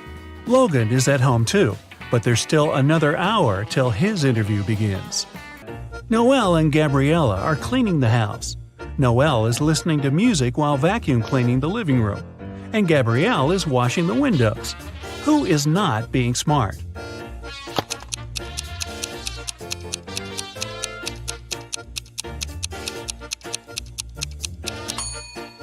Noelle. The vacuum cleaner isn't plugged in. Skylar and Autumn are both going on summer vacation.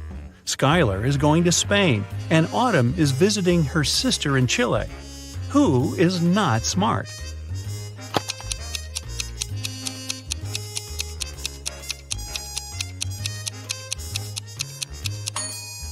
Autumn. She's packing shorts and swimwear, but she won't need them because it's winter in Chile. Both Josh and Amelia didn't sleep well because their neighbor's dog had been barking all night. Amelia asked Josh to take out the trash while she was making some coffee for them. Who is not smart?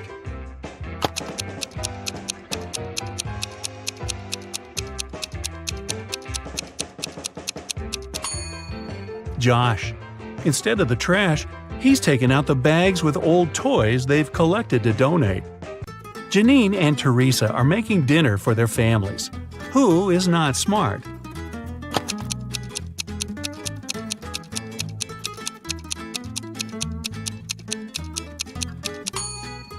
Well, they both have a problem. Janine is putting out a fire with water, and Teresa has a mouse in her kitchen and an ant in the dough. Once, a prison guard accidentally overheard very disturbing rumors. Someone was planning a prison break. The guard watched all the footage from the surveillance cameras and discovered that 2 women had been behaving suspiciously. One of them was a former bodybuilder, muscular, with short hair, and covered in tattoos. The other was quiet and reserved. She preferred to spend time on her own and sometimes cried in her cell. After watching the video several times, the guard figured out which woman was planning to escape. Can you do the same?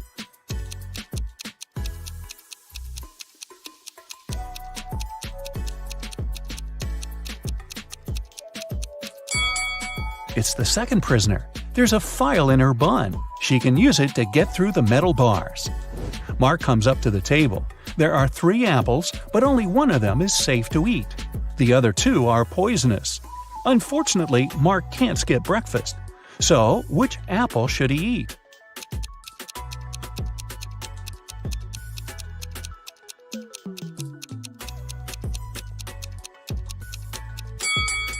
Look, this apple has a caterpillar in it. It means there's no poison in the fruit and it's safe to eat.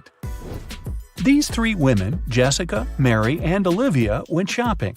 2 of them are pregnant and one is just trying to steal a watermelon. Can you tell which one is hiding a watermelon?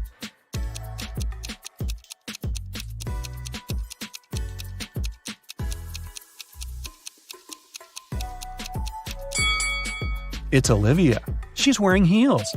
It's not the kind of shoes a pregnant woman would choose to wear. Nathan, a successful entrepreneur with a multi-million-dollar business, and his friend Jackson, a famous private detective, returned from a long-term trip abroad. They decided to stop by at Nathan's villa on the way to the city. When the men entered the house, though, they saw that everything more or less valuable had been taken away. The entire villa was a mess. "I've only been away for a month. What happened here?" exclaimed Nathan. Jackson took an apple from the dining room table and started to munch on it thoroughly. "The lock isn't broken. It means the person who took your stuff had the key." After a while, the detective asked Nathan to invite 3 people. Mia, Nathan's niece, told Jackson she hadn't visited her uncle's home. She had been having serious problems with her car for already 2 months. And the villa was too far away from the city to get there by public transport. Sarah, the maid, claimed that she had stopped by several weeks ago to bring some food and tidy up, but since then she hadn't been to the villa. Adam, the gardener, told the detective he had been on vacation and had just returned. He even offered to show his plane tickets to Jackson. The detective figured out immediately who was behind the mess. You have 8 seconds to figure it out.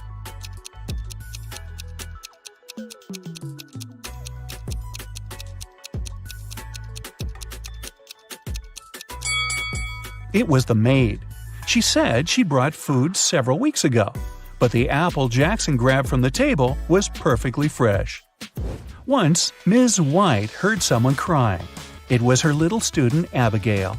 The girl told the teacher her cookies had been disappearing from her locker. Someone had been taking them for already several weeks, but Abigail didn't know who. Ms. White decided to help the girl. They equipped the locker with a simple alarm that had to go off if someone who wasn't Abigail opened the door. They hid behind the corner and began waiting. In 10 minutes, they heard the alarm. When they reached the locker, it was already empty and there was no one nearby. But Ms. White noticed somebody disappear behind the art room door. She rushed inside, but everything looked normal. And still, the teacher needed no more than a minute to understand who had been eating Abigail's cookies. Look at the picture of the art room carefully. Can you find out the answer within 8 seconds?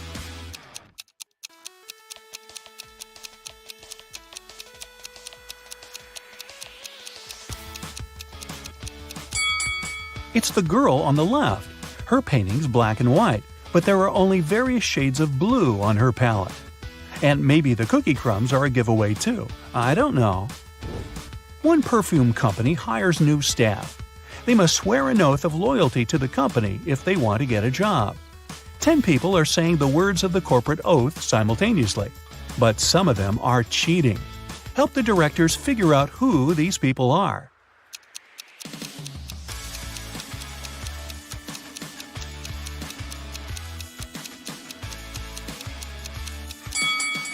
This guy keeps his fingers crossed, and the man on the left is standing with his legs crossed. They won't be loyal to the company, so the director doesn't hire them. Two influential media moguls are having lunch at an expensive restaurant. They're discussing the merger of their companies. The transaction amount is several $billion. They're whispering since the terms of this deal are top secret, and they suspect that someone can hear them. And they're right. Some curious people are eavesdropping on the conversation between the two businessmen. Try to find them.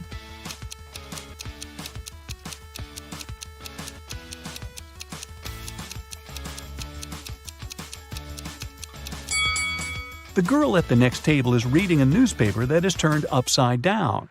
She's obviously trying to overhear what the billionaires are talking about. This guy over there is listening to music, but the headphone wire is not connected to anything. Another girl is sitting at the table in the corner with a cocktail, but instead of an umbrella, there's an antenna in her glass. She's recording the conversation. "Where are my employees?" a boss shouts. He's furious because 3 people haven't come to the office. He calls each of them to find out the reason. All 3 tell him they got ill. The boss doesn't believe them, so they have to arrive at the office. Mary is wearing a warm jacket, hat, and scarf. She sneezes, coughs, and looks sick. Lori is walking on crutches. Her leg is in a cast. Sometime later, Michael appears. He's got a hand injury, and now he can't type. The boss is sure that one of them is faking. Who is it?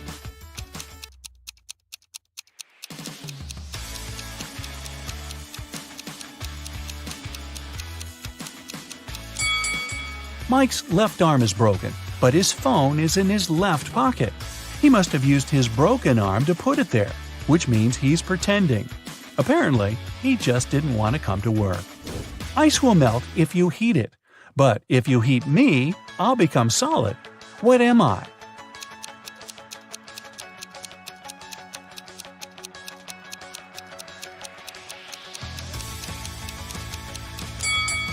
I'm an egg.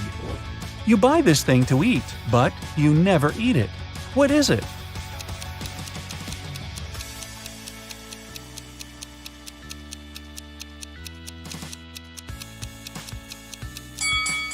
It's a plate. Mia was going back home one evening. It was 11 p.m., and she had to cross a small dark park in front of her house. Suddenly, she heard footsteps behind. Someone grabbed her bag and ran away. The girl called the police, and they questioned 4 suspects. Jack said, "I was choosing an outfit for a party." Camilla was getting ready for her final exam at home. Andrew told the police he had been watching birds in the park. Nora was at her yoga class. After the interview, the police understood who was behind the robbery. Can you?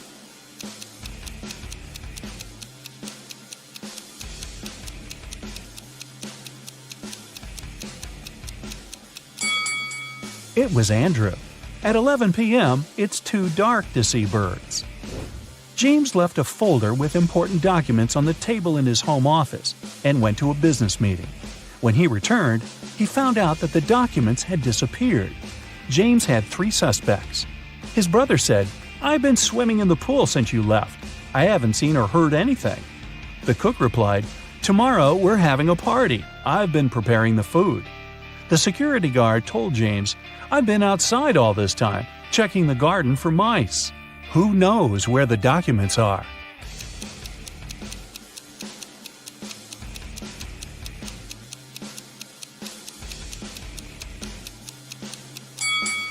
It's the security guard. His job description doesn't include pest control. An accident happened at a busy crossroads in a small town. A driver who caused the crash left in a hurry. Luckily, several witnesses managed to describe the car. A police officer headed to the suspect's house. There, he saw a car that looked exactly like the one from the description, but its owner claimed that he had spent all day at home. The police officer knew the suspect was lying in no time. How?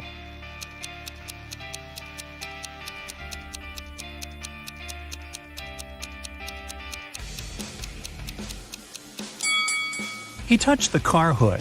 It was still hot from the engine that had worked not so long ago. You're walking along a railroad track.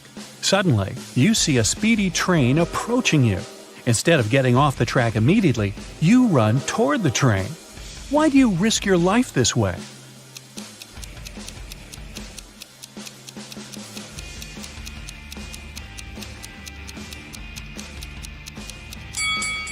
When you notice the train, you're on a bridge. You can't leave the track right away and have to run to the closest place where you can do it.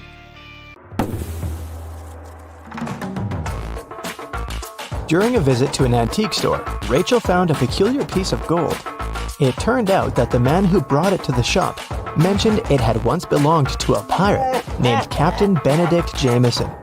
He said he had hidden the rest of his treasures on an island. The map was hidden inside a cave that was located on a beach on the same island, but no one has managed to find the treasure yet. Rachel was intrigued, so she called her friend Jeremy and convinced him to set sail there to search for this treasure.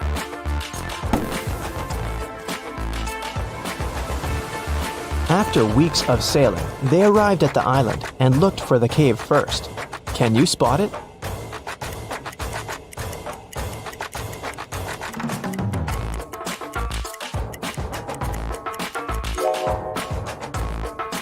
Here it is.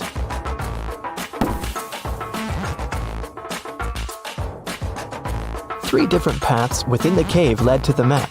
Which one should they choose?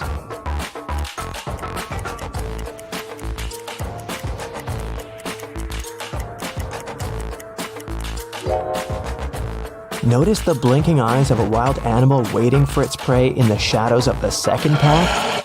There is a rather large spider web blocking the third path. That must only mean there's a large spider that made it. So, the safest option is the first path.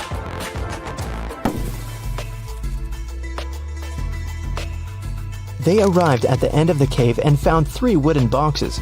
Each had a different map on it. Only one map will lead them to the treasure. Which map should they choose?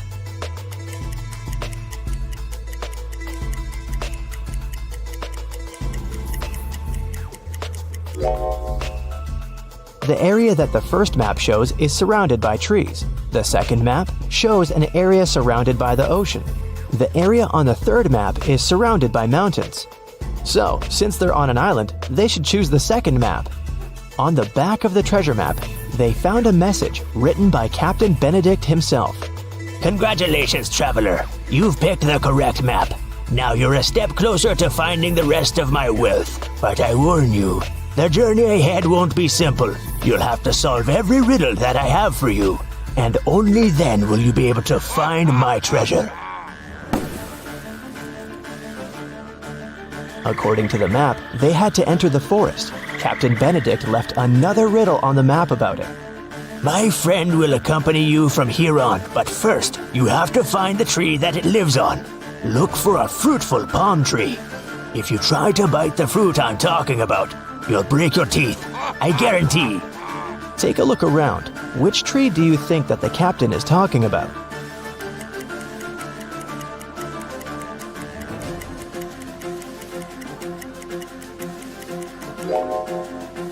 Some of these trees don't have any fruit at all, so none of them can be the tree the captain mentioned. These trees have bananas on them, but you won't break your teeth if you eat bananas. Then it must be this tree with coconuts, because you'll definitely break your teeth if you try to bite a coconut. When they got closer to the tree, they noticed an engraving on it. It said, "Look up and find my friend Jonathan the monkey. Take him with you on your journey, because he knows where I hid the key." Then Rachel and Jeremy looked up and saw 3 monkeys. Which monkey do you think Jonathan is?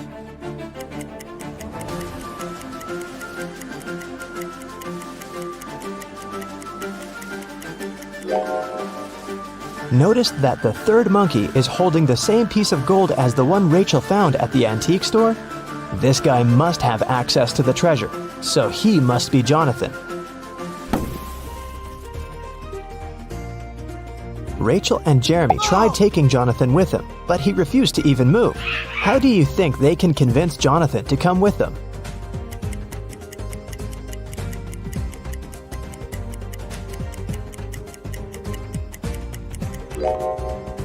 Luckily, there's banana trees around, so they should just give him a banana to gain his trust. Jeremy wanted to climb one of the banana trees to pick a banana, but they were all very tall, and it seemed impossible to climb any of them. However, Rachel suddenly burst with excitement after seeing something that would help Jeremy. What did Rachel see?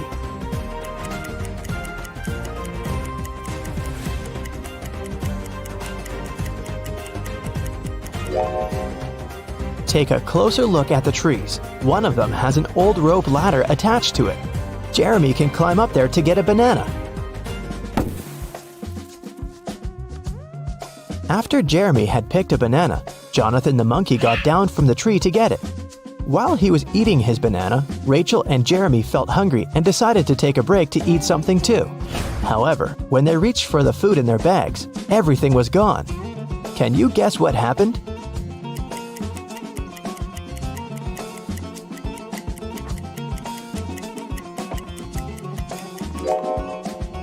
Did you notice something strange as Jeremy was climbing the tree?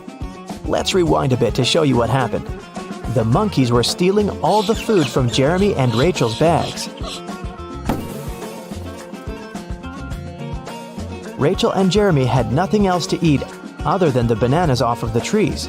But when Jeremy tried to climb up the rope ladder again, the rope broke. Now that they wouldn't be able to pick any bananas, they had to find something else to eat. They walked around and came across a waterfall. Rachel suggested that they catch some fish.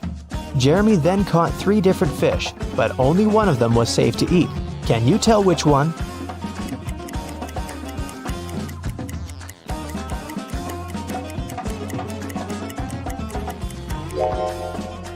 They should eat the first fish because the second fish has spikes on it, so it's not suitable to eat. The third fish isn't real. It's electronic. It has small cameras instead of eyes. They fell asleep after eating, trying to figure out where the electronic fish came from. The next morning, when Jeremy woke up, he realized that Rachel was gone. Then they heard a man's voice. Jeremy couldn't figure out where it was coming from, but Jonathan the monkey pointed to the electronic fish. The voice said, I have your friend. Answer this riddle of mine if you want to see your friend again. There's a 1-story house in which everything is green. Green walls, green doors, green furniture. What color are the stairs?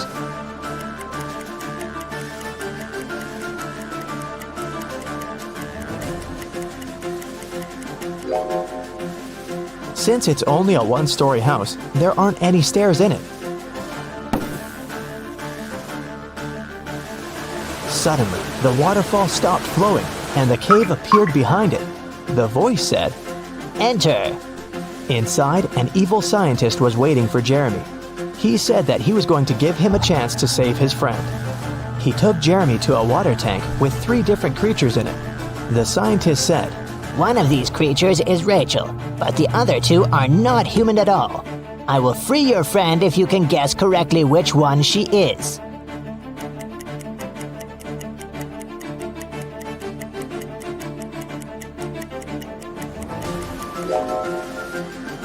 Take a closer look at the second creature. There are definitely human legs covered with seaweed. That must be Rachel. The evil scientist set Rachel free, but didn't let them leave the cave just yet. He showed them 3 gates. If they choose the right one, they'll be free to go. Behind the first gate, hundreds of poisonous snakes are waiting. Behind the second gate, there is a vicious vampire. Behind the third gate, there is a pack of hungry wolves. Which door should they choose?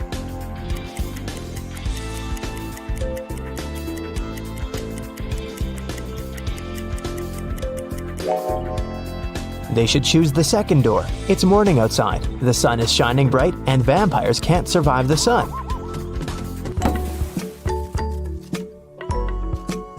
After Rachel, Jeremy, and Jonathan got free, they got back on the trail following the map and arrived at the side of a cliff. There were 3 different bridges in front of them from which they could walk across to the other side. Which bridge should they choose?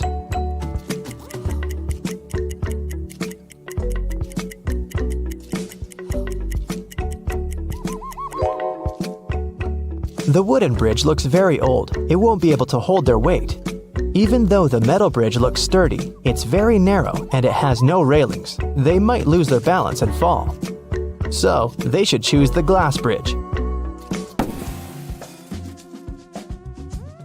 As they continued their journey, they walked into a swamp without noticing, and they got stuck in it. There were 3 ropes hanging from a tree, with which they could pull themselves out.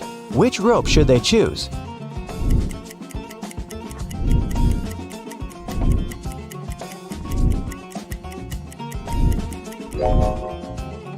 The first and the third rope are no ropes at all. One of them is a snake and the other is a tiger's tail, so they should choose the second rope. After they saved themselves from the swamp, they were finally able to make it to the last destination that was marked on the map. There was a trap door in the ground. They had to go through it, but it was locked with a 5-letter combination padlock. However, Captain Benedict left a clue on how to unlock it in his notes, and the clue was 3, 8, 5, 19, 20. What do you think it means?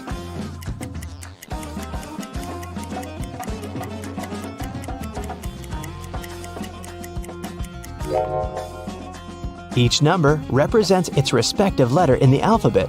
The 3rd letter of the alphabet is C. The 8th letter is H. The 5th letter is E. The 19th letter is S. And the 20th letter is T. So the passcode is the word chest.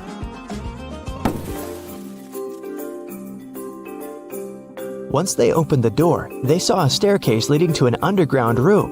When they entered it, they found 3 different chests. Only one of them holds the treasure. Which one is it?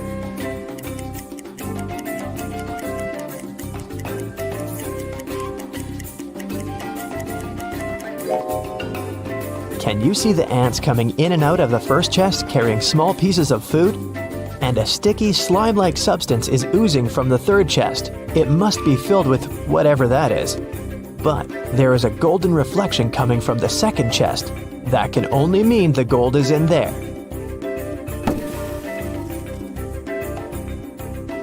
They left the room with the treasure chest. However, the chest was locked, and the map didn't have any more notes or directions on it. Jonathan started pulling Rachel's shirt as if he wanted to say something. Then, she remembered Captain Benedict's previous note. My friend Jonathan the monkey knows where I hid the key. So she and Jeremy started following Jonathan. They arrived at a beautiful garden with 3 statues. Each statue was holding a key, and only one of them would open the treasure chest. Which one should they choose?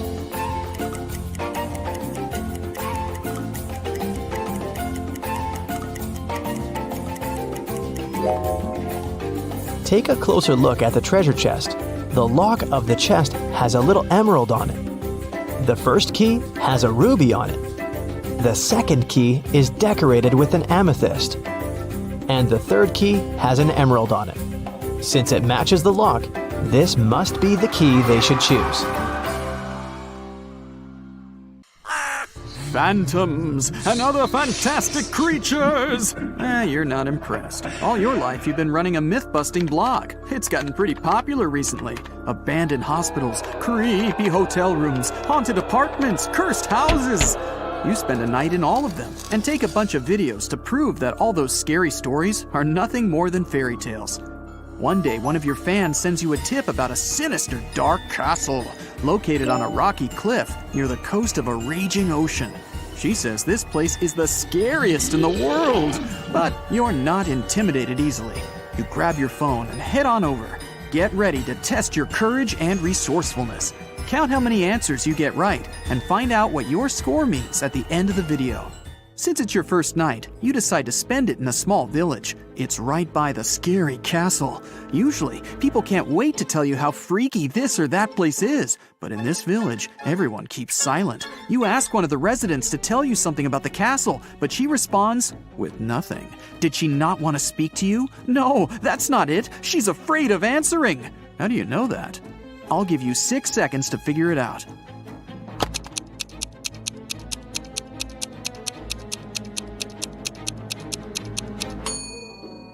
Look at her hand. It says "Runaway" on her forearm.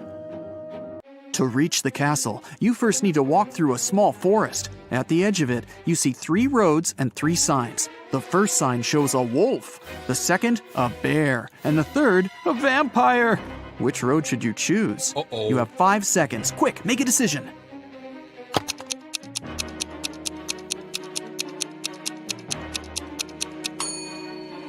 You don't believe in vampires, remember? But bears and wolves, those are real. Besides, it's morning, and if vampires were real, they'd be steering clear of the sunlight. You make your way through the dense thickets of the forest and record what's happening on your phone. You notice a hut. Yeah, I bet a vampire lives here, you laugh to yourself. Ha ha! Still, you decide to check it out. Your readers love that kind of stuff. You go into the dark hut and turn on the light on your phone. Cobwebs cover everything. The curtains are drawn. Some candles are out on the table. Ooh, a key. You grab it and put it inside your pocket. Before leaving, you notice a large wooden box in the corner and hear snoring coming from inside. You're scared out of your mind right now. And just then, the snoring stops. A vampire climbs out of the box. Oh, this is bad. Maybe you can get away before it realizes what's going on. You try to get outside, but the door's locked. Oh, the key! Yes! No! It doesn't work! What should you do? Quick, you don't have much time.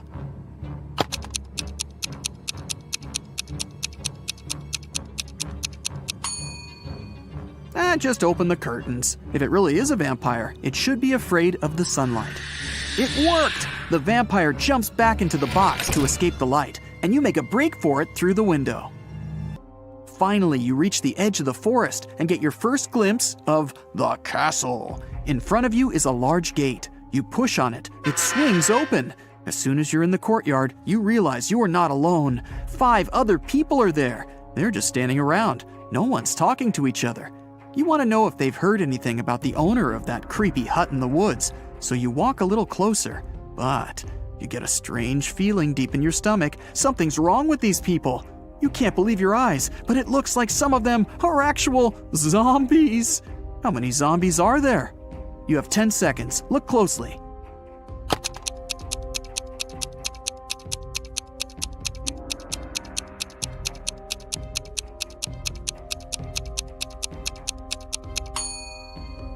There are 2 of them.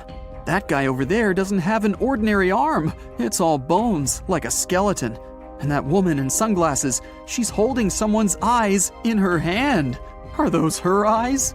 You approach a guy who seems almost normal, but he doesn't look at you. He just keeps staring at the sky. It's a little scary. Okay, time to venture into the castle. As soon as you open the door, you hear music. It's a waltz, and it's coming from the main hall.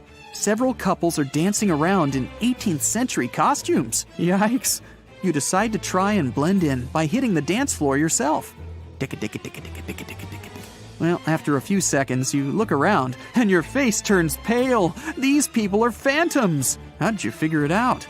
Look carefully at the details. You have 5 seconds.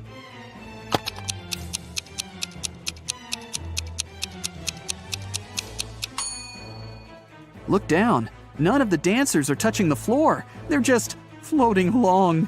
You run out of the hall, climb the wide stairs, and run into a random room. You lock the door and breathe heavily. Oh, you're starting to have serious doubts about all this mystical stuff. Maybe it does exist. But how is that even possible? A ray of sunlight suddenly shines on a luxurious bed with beautiful linen. Then it hits you. You're tired. Oh, you'll just lie down on the edge of the bed, and a 10-minute nap will really help get your head on straight. As soon as you close your eyes, though, you hear a rustling in the sheets right next to you. Then you feel a cold hand on your neck. You keep your eyes sealed shut. You're way too afraid to open them, but you pinch yourself to make sure you're not dreaming. The fingers on your neck start squeezing ever so slightly. Oh, that's it. You bolt out of bed. As fast as you can, you whip out your phone and try to record the whatever it was. But there's nothing. Only an empty bed. Were you sleeping, or was it real? You noticed something. Phew. Oh, it's just a bad dream after all. What did you notice? I'll give you 6 seconds.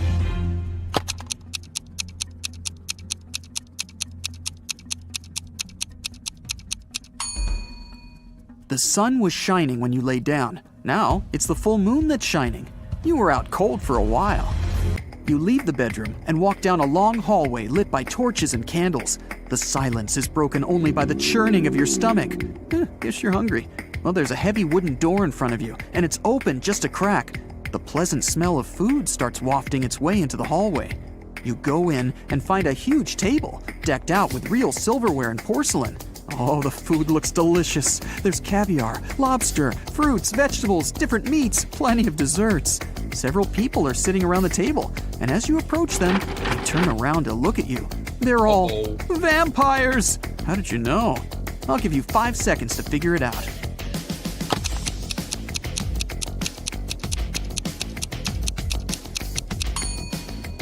The food on the table is untouched. The vampires have been waiting for their most important dish. You run. You make it back out into the hallway, then dart down a dark corridor. The vampires are chasing you. They're screaming. You find 3 doors at the end of the corridor. The first one has a fire symbol on it. The second has a snake symbol. And the third just says, exit. You try to open it, but it's locked. The vampires are closing in. What are you gonna do? You have 4 seconds before you become vampire food.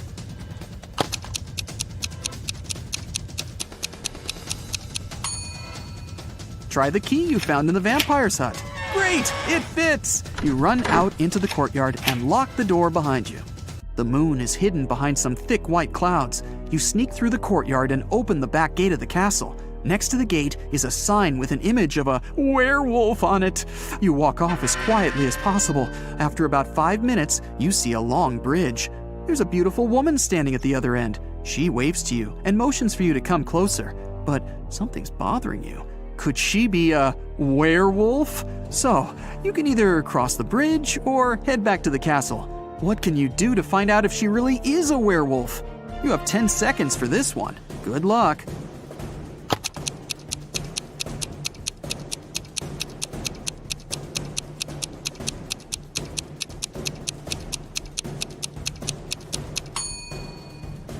Wait until the moon appears from behind the clouds. Your intuition was right. As soon as the moonlight falls on the woman, she begins to turn into a werewolf. Still kind of cute though.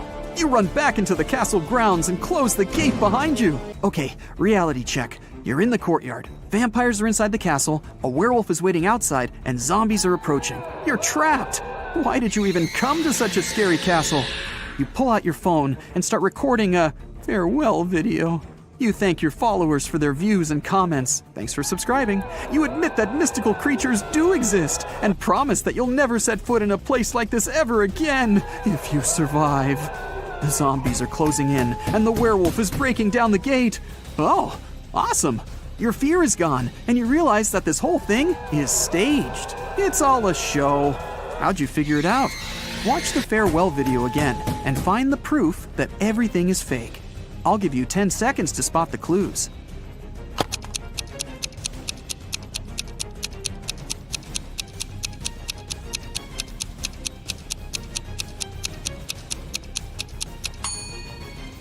Do you see that big guy with a camera behind you in the tower window? The zombies stop growling. They scream, "Surprise!" They're not zombies. They're just wearing a whole ton of makeup. The gate opens and the woman takes off her werewolf costume and smiles. The vampires come out of the castle, carrying their fake fangs. This whole thing was set up by your fans. They wanted to scare you, and it worked. You're angry at them, but so happy that you're still alive. Okay, let's see how many you got right. 1 to 3 points. It'll be difficult for you to act in stressful situations. Watch more riddles and train yourself to be calm and focused. 4 to 6 points. Something really bad has to happen for you to lose control. Phantoms don't seem to scare you at all that much. 7 to 10 points. You don't even know what fear is, but you do know how to come out victorious in any situation. You have one question for your fans. How did they create that floating effect for those dancers? That was awesome. Your fans look at each other. What? What are you talking about? What do you mean? There were no dancers. A slight chill runs down your back. Whose wife is a vampire?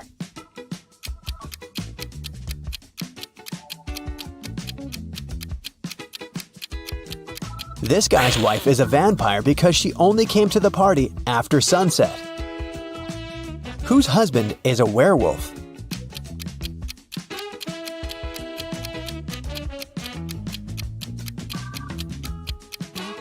The girl on the left is sweeping up her cat's hair. See? There's a cat in the background. Meanwhile, there are scratches on the floor and walls in the house of the girl on the right. And this shoe has a torn front. Her husband must be a werewolf. Whose wife is actually a ghost?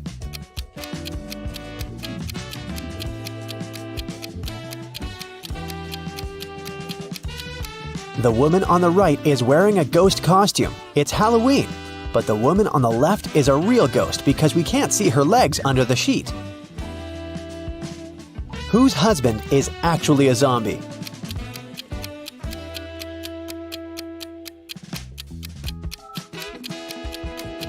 The man on the left is just sick.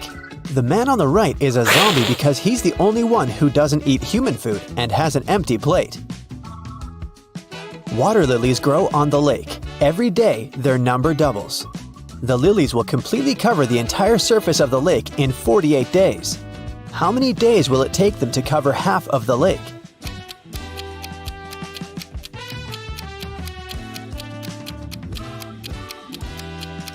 47 days. You see, every day the number of the water lilies doubles. On day 48, the lake will be completely covered with lilies. It means that on day 47, there will be twice as few lilies as on day 48. Jack noticed that someone regularly ruins his lawn. He decided to install a hidden camera and figure out who approached his house most often. After 4 days, he decided to check the footage and immediately realized who the culprit was. Can you guess who it is?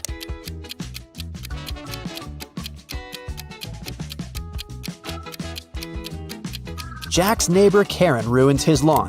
She's present in all the photos, but she tries to disguise herself so that she can't be recognized. A woman didn't have her driver's license with her. She didn't stop at a railroad crossing when the barrier was lowered. Then, ignoring the stop sign, she moved in the wrong direction along a one-way street and stopped only after passing 3 intersections. Traffic police officers, seeing all this, decided not to interfere. Why?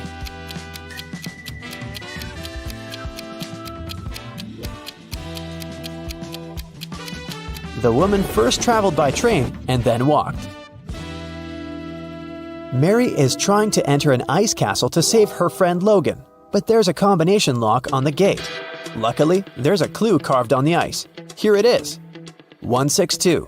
One number is correct and in the right place. 842. 2 numbers are correct, but in the wrong place. 526. Nothing is correct. Can you guess the code?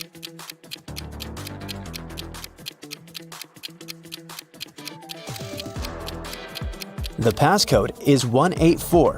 First, we exclude 2 and 6, since in 526, no number is correct. In 842, 2 numbers are correct, so 2 of the numbers we need are 8 and 4.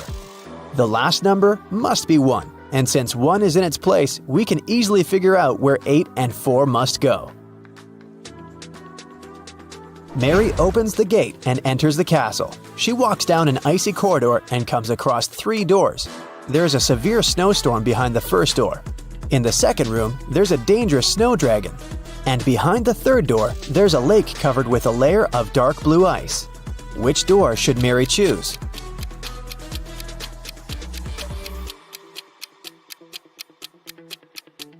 The dragon is a definite no-no. The dark blue ice is thin and unsafe. Mary is likely to just fall into the lake. The first door is the best option. Mary crosses the room and finds herself in a long corridor. The Ice Queen's monsters start chasing her. The girl runs down the hallway and sees another 3 doors made of clear ice. There's a magical snow parrot in the first room. The second room is filled with water. And there's a small black room behind the third door. It looks more like a locker. Which door should Mary hide behind to avoid being found?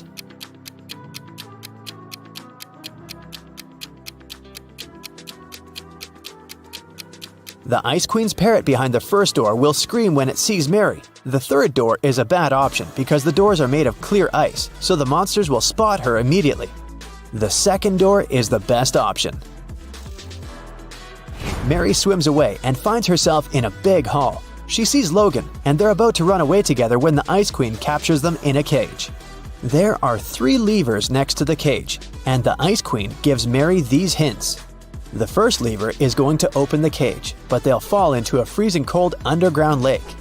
The second lever will open all the cages in the castle and release all the monsters that are inside. The third lever will open the cage, but only one person will be able to get out. What should the guys do?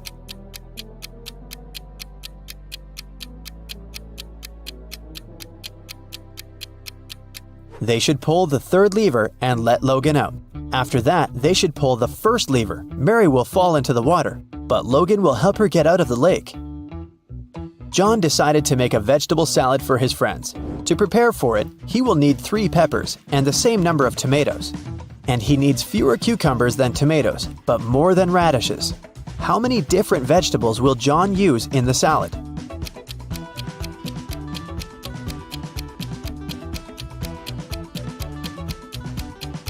.3 peppers, 3 tomatoes, 2 cucumbers, and 1 radish.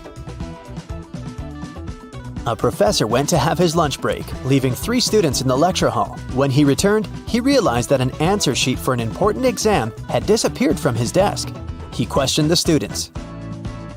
Kyle said, 10 minutes after you'd left, my mom called me and asked me to meet with her near the college building. When I returned, the sheet was already gone. Brian said, No one called Kyle. He took something from your desk and left. And Ryan said, Brian is telling the truth. When we realized that it was an answer sheet, we ran after him outside, but he had already left. Who should the professor believe?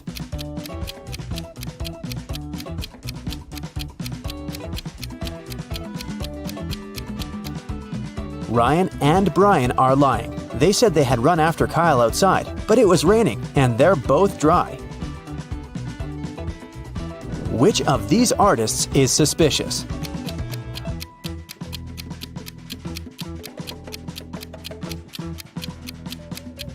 The girl on the right has been using orange paint, not red. Then why do her clothes have red stains? Who is suspicious at this party?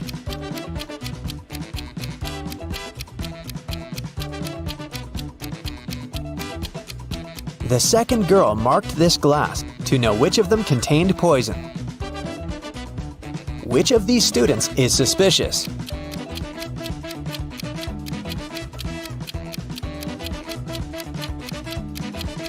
Student 3 only pretends to be writing. He's actually reading a magazine. Which of these women is suspicious?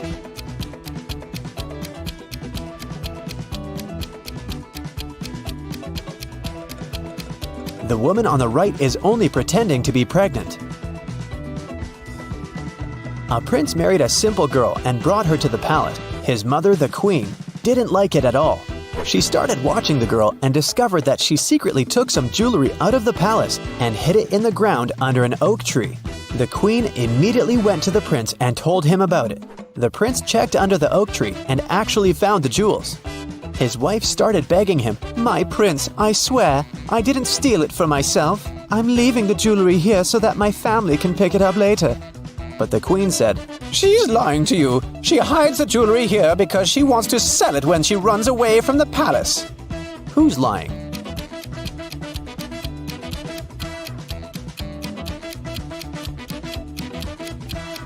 The girl's lying. No one forbids her to visit her family or give them whatever they need openly. She hides it because she'll need the money after running away. John had a lunch break, so he went to the butcher to buy some meat. He asked the butcher to cut the meat in a specific way. The butcher asked if John was a firefighter. John said yes. How did the butcher guess John's profession?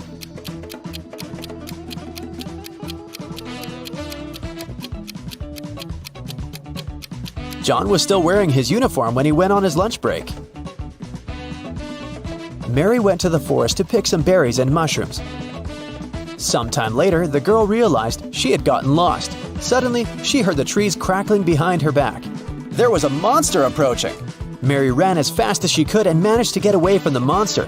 She saw a small house and went inside. An elderly lady lived in the house. She said she would help Mary, but Mary immediately realized that this lady was a shapeshifter.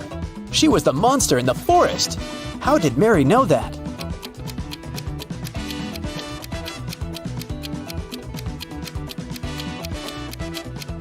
Have you noticed that the elderly woman has the same symbol on her hand as the monster had? Luckily, it turned out that the woman was not actually evil. She helped Mary to get out of the forest.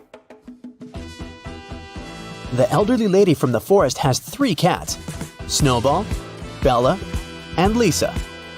They usually sleep on 3 different pillows: yellow, pink, and blue. Bella likes sleeping on the pink pillow. Snowball never chooses either pink or blue. Think about it and try to guess which pillow each of the cats sleeps on.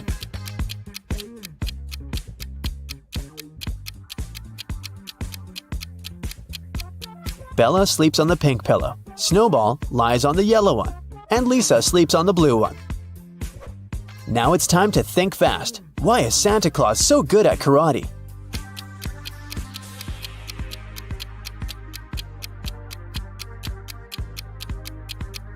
Because he has a black belt.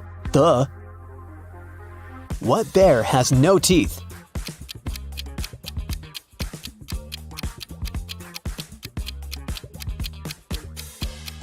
Marmalade bear. How can you make a rattlesnake cry?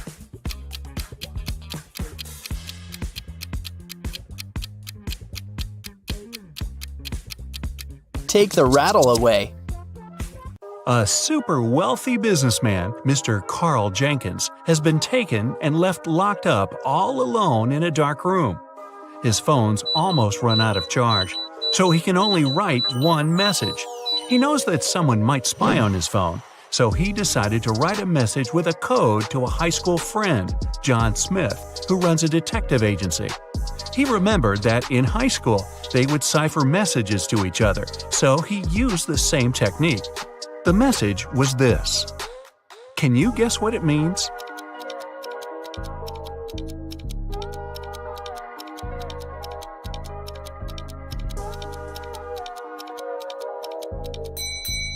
Back in high school, they would shift one letter to the right each time they needed to write a secret code. To decipher it, you need to go one letter to the left. Their alphabet looks like this. The message is, "It was Eric." Having read the message, John knew immediately who his friend was talking about. Eric is the financial director of Carl's company. He had seen him once at a party a couple of years ago, so he knew what he looked like. John decided to investigate this case himself and help his friend out. He was sure there was something secret in Carl's mansion. Somehow he thought he knew that Eric would have the key to the mansion. The receptionist, Kelly, said he would always have lunch with different business partners at 2 p.m. sharp in his favorite cafe. When the detective drove up to the cafe, he saw Eric, the man with a beard, discussing business with someone. Either of them had a briefcase next to them, and the briefcases looked similar to each other. John was waiting for Eric and the second guy to leave the cafe. They went to the car, got in, and left both briefcases on the back seat. The detective followed them.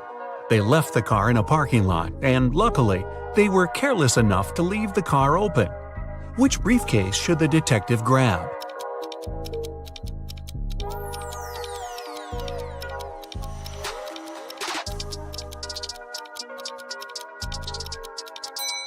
The one that looks brand new.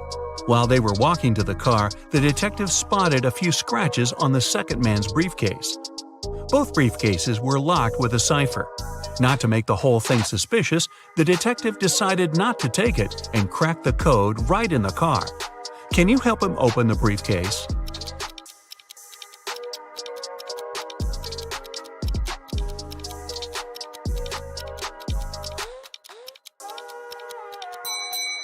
The code is 000. The briefcase is brand new, and Eric probably didn't have time to set a code on it yet.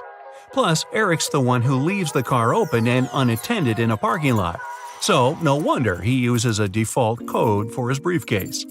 Now that the detective has the key, he heads to the mansion. The front door isn't a problem with the key in hand. The study is upstairs. He's been there before, so he remembers the stairs leading up have a secret. If you step on the wrong stair, you'll instantly fall to the basement and won't be able to escape from it yourself. What step should John mind?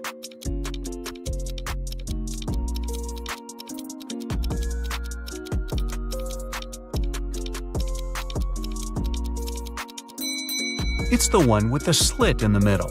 When you step on it, it opens, and you get into a dark room with bats and spiders. Yikes! Alright, John is finally at the study door, and Carl would always use buttons to open it. You've got only one try. There are 3 buttons, yellow, green, and blue. Which one should the detective choose if he knows that Carl is a big fan of painting?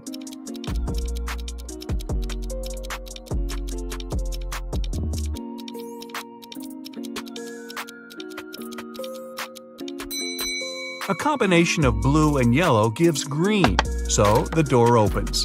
Green light for our detective. He finally reaches the safe with top-secret documents that could help him find out the truth. Obviously, just like any other safe, it's locked with a code. It also has a warning. You can enter the code only once. If you hit the wrong code, the safe locks up forever. He's looking around for a hint, and voila! John is right. On the desk, he sees a note. It says, "Secret code," and has a combination of 3 digits, 3, something, and 1. The digit in the middle can't be seen since there's an ink stain right on it. Can you crack the code with one attempt only?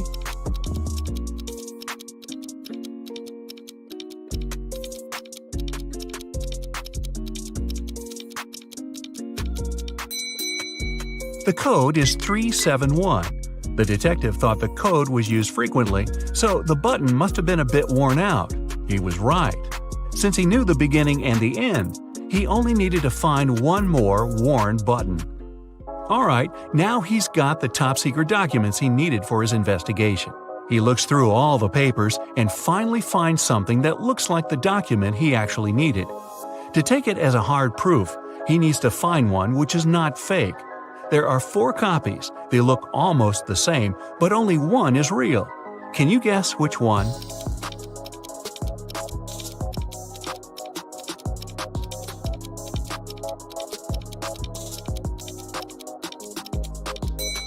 It's the one in the upper left corner.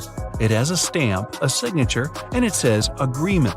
The one next to it looks the same, but it has a spelling mistake. It says agreement. Other copies lack either a stamp or a signature. So the detective takes a closer look at this agreement and sees something about a painting bought in an auction. He suddenly understands that his friend Carl was taken so that someone could sneak into his mansion and grab that super expensive painting. He's looking at the wall with all the paintings Carl collected and realizes that no painting is missing. There are as many nails in the wall as there are paintings. Still, there's something strange about one of them. Can you spot what's wrong here?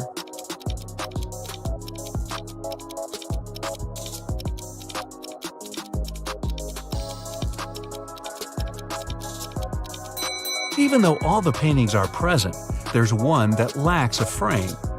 According to the agreement, the painting has been recently bought, and an art dealer helped Carl pick it. The expert was an honest man, and he helped Carl make sure all the other paintings in his collection were real. This time, the painting turned out to be nothing but a copy. Why did the expert suggest that Carl buy it?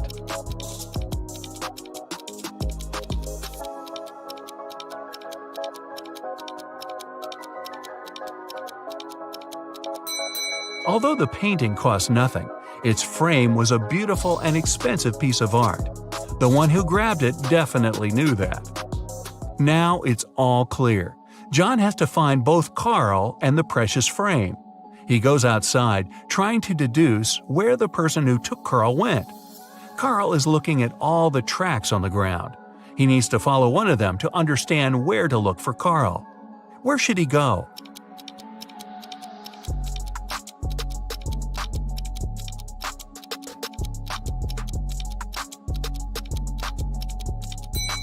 He's got to follow the tracks going to the left. There are 3 sets of tracks here. The first belonged to John's car. The second set belongs to a 2-wheel vehicle, and since the tracks are really thin, they were left by a bike. It seems impossible to take someone somewhere on a bike, so these must belong to a mail carrier who comes every day to bring the letters. The last set of tracks definitely belongs to a large car, so John should follow it. He's lucky and there are no turns, so he's just going straight. Half an hour later, he sees something like a castle. He drives up to it and he sees 3 moats in front of him.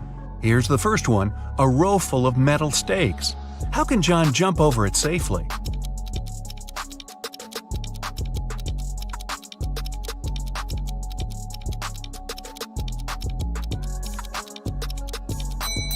There's a small hot air balloon nearby. John has to untie it and light the lamp to take off. Since the next moat is on fire, John thinks it's unsafe to fly over it because the air balloon doesn't fly high enough and the lamp doesn't have enough oil to go on for long. Still, he managed to cross the moat with fire easily. How did he do it?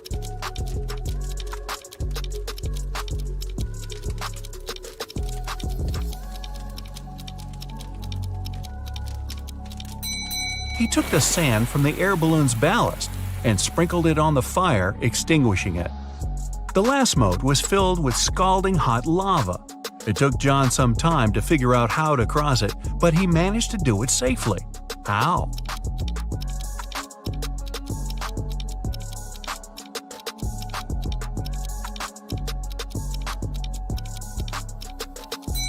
There were a lot of stones around him. The lava torrent wasn't deep at all, so throwing stones at it, he made a tiny path to hop on. The castle was rather small inside, so the hardest thing was to actually get into it. When he entered the hall, John saw 3 doors. Above the doors, there was a sign. It said, "One of the doors leads to a labyrinth no one ever escaped. One of the doors is the exit. If you enter it, you'll have to cross all the 3 moats all over again. One of the doors has what you're looking for." When John looked at the doors, he knew immediately where his friend was. Which door did he choose?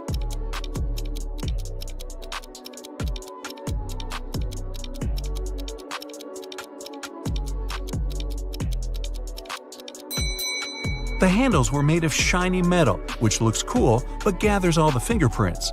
The only door with fingerprints is the one on the left. John opens the door and sees his friend. Carl rushes out of that dark room, and while heading to the exit, they spot a few frames. Which one is Carl's?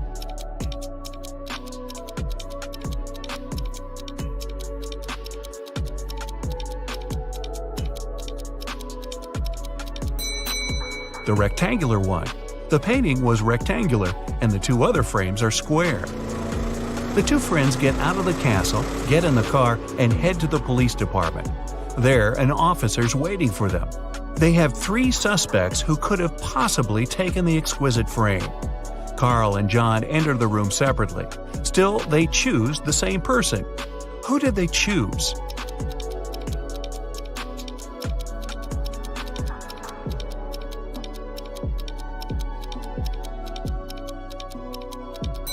The man on the right. Carl chooses him because it's the art expert. John chooses him because he saw him with Carl having lunch. Wow, seems like this expert's not going to work with Carl ever again. Are you up for a detective challenge? Then grab a pen and a piece of paper. Each correct answer will give you 1 point. You'll find the results at the end of the video. Aaron has just become a detective and already got his first real case. He has to work undercover at a luxurious resort. The police suspect that the hotel owners are involved in some shady deals. Aaron's first task is to sneak into the manager's office and check his documents. But the door is locked. and there's a combination lock. Aaron has to figure out the password. The young detective knows he needs to solve a math riddle, and the answer will be the code. 1 plus 1 plus 1 plus 1 plus 1, 1 plus 1 plus 1 plus 1 plus 1, 1 plus 1 times 0 plus 1 equals. As soon as he punches in the code, the door opens. What is the correct number?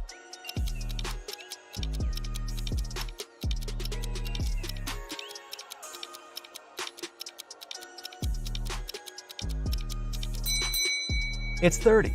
There are no mathematical symbols at the end of the first and second lines. It means the whole thing looks like this. 1 plus 1 plus 1 plus 1 plus 1 1 plus 1 plus 1 plus 1 plus 1 1 plus 1 times 0 plus 1 equals 30. Aaron manages to get into the office and look through the papers, but he doesn't find anything useful there. While the detective was busy, one guest discovered her diamond ring and earrings were missing. Someone must have stolen the jewelry. Aaron has 3 suspects: Walter, another guest, Alice, a maid, and Alan, a porter. The undercover detective decides to check their rooms. He can't spend much time there, but what he sees is enough for him to understand who the thief is. Can you figure it out?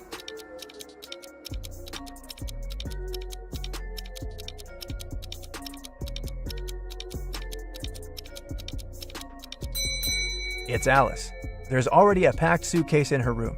She's about to run away with the stolen jewelry. Another day, another problem. This time, someone pushed elderly Mrs. Stevenson into the swimming pool when there was no one around. But this someone didn't know the lady was once the best swimmer of her university, and she never stopped practicing. And it wasn't difficult for her to cross the swimming pool and get out of it at the other side. Aaron asked the lady if she had seen the attacker. She didn't, but she was sure it was someone who knew she'd just received a huge inheritance. The detective needed to talk to 3 people. There were Mrs. Stevenson's son, Terry, her granddaughter, Gloria, and her niece, Judy. Terry said, "These days I've been very busy. Something urgent came up at work. I don't even have time to leave my room to go to breakfast or dinner." Gloria asked Aaron to keep her secret. She was seeing a waiter she'd met at a beach cafe. If her relatives found out, they would be furious. And Judy told Aaron she'd taken a car to go shopping to the city center.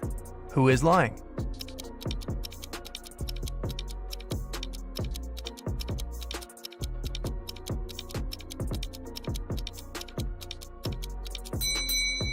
Terry.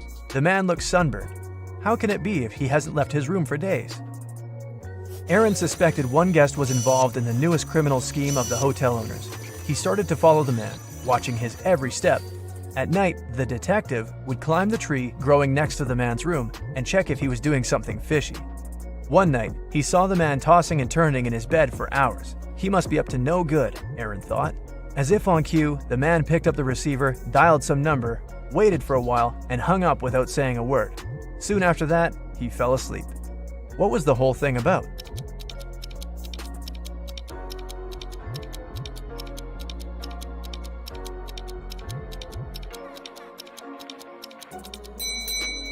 Someone was snoring loudly in the room next to his, but the phone ringing woke up the person who was snoring, and the man finally managed to fall asleep. Finally, our undercover detective seems to be on the right track. A rich businessman, Mr. Wilson, disappeared from his room. It was rumored he'd come to buy the resort from the current owners. The police questioned 4 suspects and shared this information with Aaron. The businessman's assistant said, "I felt unwell on our way here. I went to my room, and as soon as we arrived, took some medicine, and fell asleep immediately." The hotel owner said, "We agreed to meet with Mr. Wilson in a conference room, but I got lost while trying to find him. I finally came there, but Mr. Wilson never showed up." Mr. Wilson's wife, who accompanied him on his trip, said, "My husband was going to meet with the hotel owner. I'm not interested in business, so I went to the spa." Who is behind the businessman's disappearance?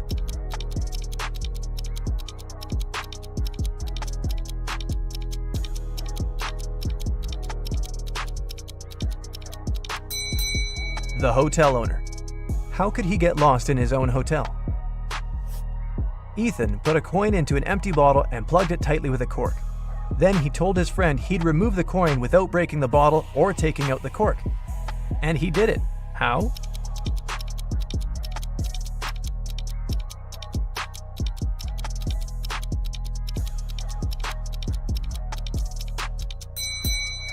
Ethan pushed the cork into the bottle and shook it to make the coin fall out. Jack was about to fail his exam. Luckily, the professor gave him one last chance. The guy had to arrange 4 nines to make them equal 100. He could use any math symbols. How did he do it?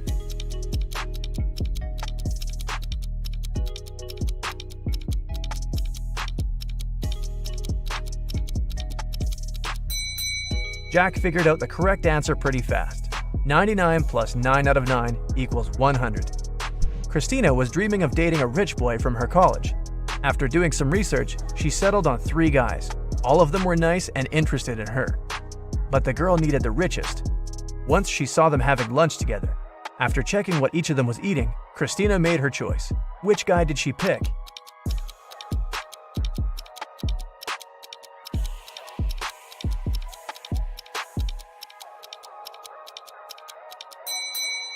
The guy who's eating seafood and avocado. Not only are these products the most expensive, but they're also the healthiest. When do you look at number 2 and say 10?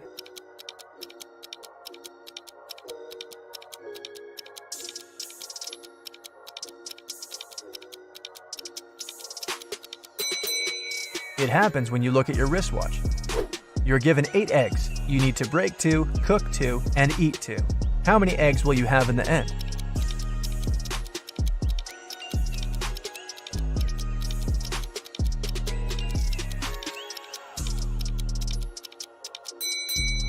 You can break, cook, and eat 2 eggs. It'll leave you with 6 eggs. Julia was angry with her boyfriend. She sent a message to her best friend who lived in Switzerland. In this message, the girl complained about something the guy had done, but her friend sent her a very strange reply. Give, get. Give, get. Give, get. Give, get. What did Julia's friend mean?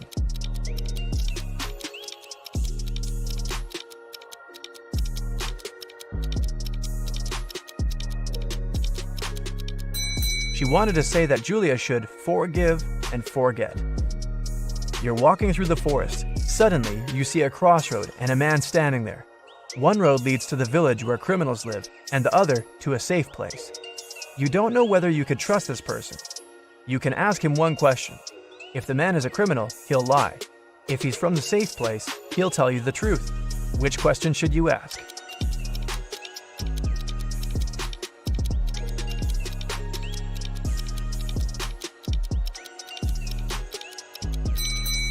Where is your village? If the person is innocent, he'll send you to the safe place. If he's a criminal, he'll lie and point to the safe place too. It was Mr. and Mrs. Anderson's wedding anniversary, and everyone was getting ready for the party. Mrs. Anderson wanted to put on a diamond bracelet her husband gave her for their wedding. When she opened her jewelry box, she didn't see the bracelet. Trying not to panic, the woman called her teenage daughters, Joan and Andrea. I've told you 1,000 times not to touch my things, and still, one of you has taken my jewelry again. Joan shouted, I haven't touched your jewelry box. Andrea also denied taking her mom's stuff. Why would I need your bracelet? I've got lots of my own. Which girl is lying?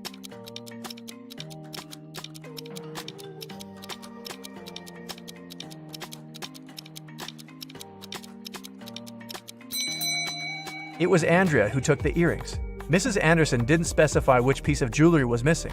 Then how did the girl know it was a bracelet? Can you figure out the answer to this rebus riddle? Mary plus Mary.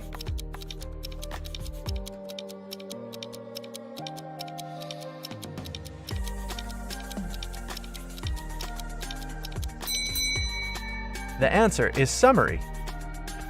1 out of 9 identical balls is heavier than the others.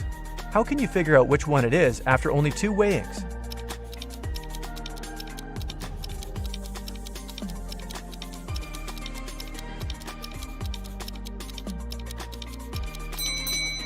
You should divide all the balls into 3 groups and weigh 2 of them.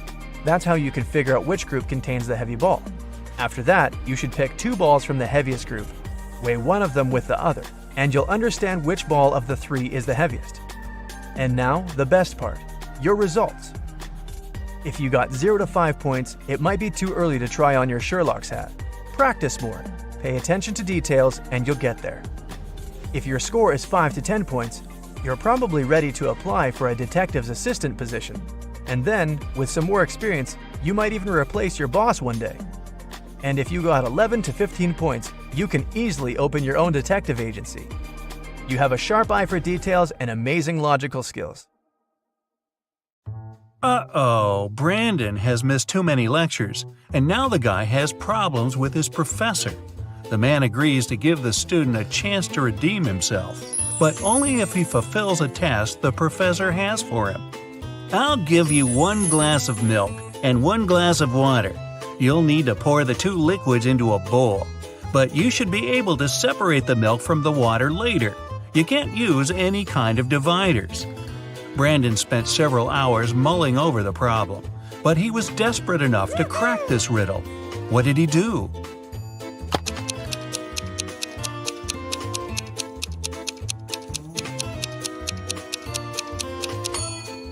He poured all the water into a bowl and froze it. After that, he added the milk. One morning, Melissa saw that some money was missing from the wallet she had left on the table the night before. Her husband was on a business trip, so it must have been one of her sons who took the cash. Jason, who was 17, 15-year-old Jacob, or her youngest son, Andrew. He was 13. Melissa asked her sons what they had been doing the previous evening. Jason said, "I felt unwell and had a headache. After dinner, I took a painkiller and went to bed right away."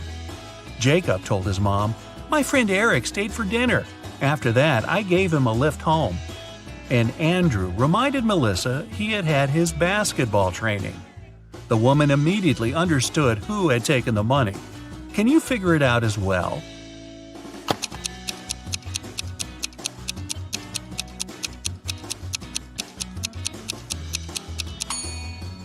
Jacob was lying. He was only 15 years old and couldn't drive, legally. Detective Green was called to investigate an accident. A car crashed into a store window and smashed the glass. There are 2 suspects. Both of them deny causing the accident. Detective Green doesn't need much time to figure out who the culprit is. Do you know it too?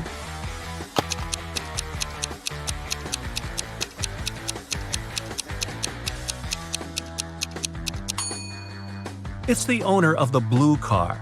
The pattern on its tires is the same as the one on the ground in front of the store. It was a busy Monday morning at the police station when a man rushed in. "I was robbed on the way to the bank," he screamed. "I was going there carrying a bag with a large sum of money. Suddenly a man wearing a black mask and a pair of gloves ran up to me. He snatched the bag and darted away." The police officer listened to the man and asked him about a fresh cut on his right cheek. The man replied it was left by a ring the criminal had been wearing. When the policeman heard these words, he immediately understood the man was lying. How did he realize that?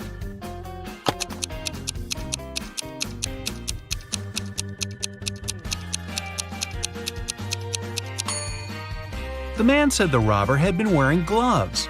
Then how could the ring scratch his cheek? You lose your friends in a crowd.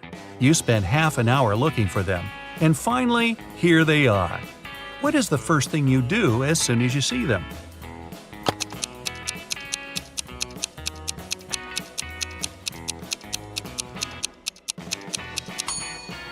You stop searching.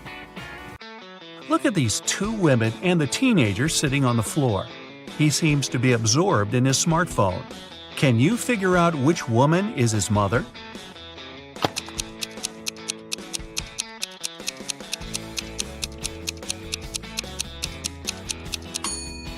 It's the woman on the left. Children often subconsciously sit facing their parents. The teenager and the woman also have the same hair color. Timothy and Laura were high school sweethearts. They got married shortly after college. So far, they've been together for 20 years and have 2 kids who don't live with them anymore. Unfortunately, the spouses have started to fight a lot recently. One day, they talk and decide to divorce. Both of them confess they've already found new partners on a dating site. Timothy says he's happy to have lots of common interests with his internet girlfriend, and Laura boasts that her new boyfriend understands her perfectly. One day, Timothy and Laura decide to meet their ideal partners in real life. Strangely, after this meeting, the couple calls off their divorce. Can you figure out why?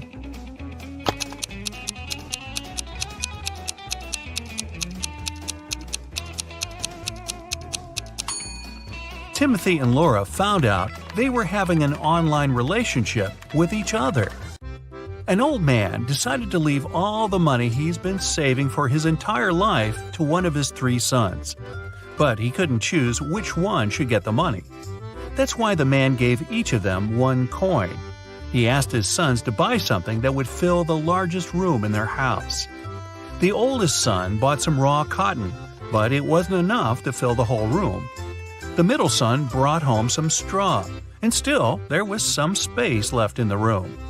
And the youngest son bought 2 cheap things that managed to fill the room right away. He ended up being the one to get his father's money. What did he bring home?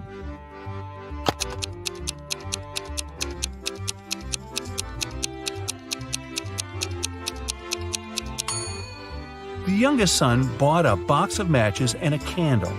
After he lit the candle, the room was instantly filled with light. Patrick shaves every day, but every morning he finds his beard to be just as long as it was the day before. How come?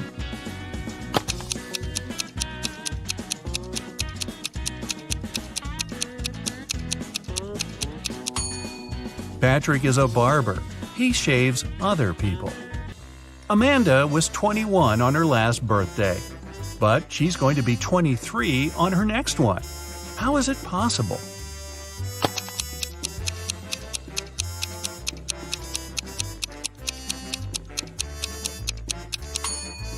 It's Amanda's 22nd birthday today. Helen was walking in the forest and got lost. After wandering hours to find her way back, she comes to a clearing.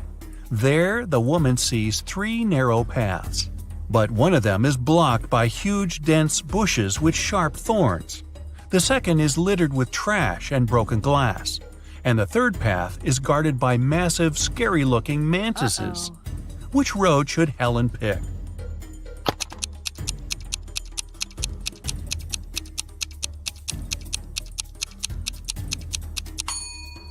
The woman should choose the third path. Mantises might look terrifying, but they're totally harmless. A mad scientist caught Kevin and locked him in a small room. There were no windows and the door was locked. But there was a note on the table. It was from the scientist. JFMAMJASOND. Guess the missing letter and I'll set you free.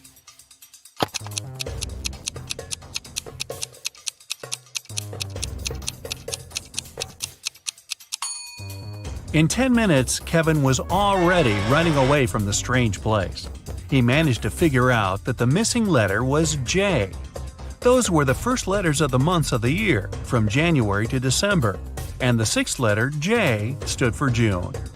Can you figure out what this rebus puzzle means?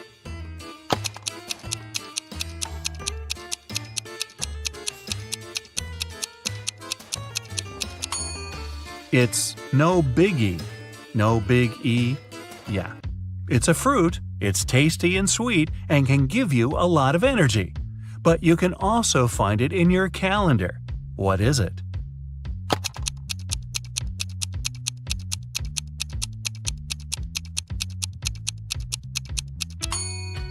It's a date. Anna asked her colleague Daniel to give her a lift to the college where her daughter studied. She promised the girl to take her shopping that day. On their way there, Anna got an idea. How about a bet? I'll prepare one of your reports for you if you manage to figure out which girl is my daughter. Daniel was up for the challenge. When they arrived at the college, they saw 3 girls waiting at the gates. Daniel was confused. They all looked similar. Can you figure out who Anna's daughter is?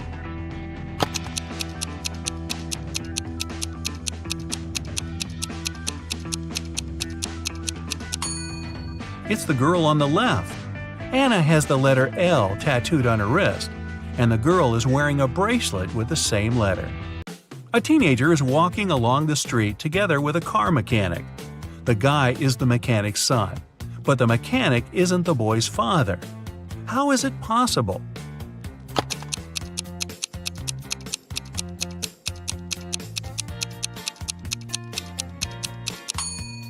The car mechanic is the guy's mother.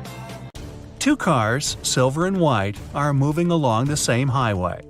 The silver car is traveling at a speed that's twice higher than that of the white car. They both started at the same time, and still, after some time on the road, the two cars come across each other. How is it possible?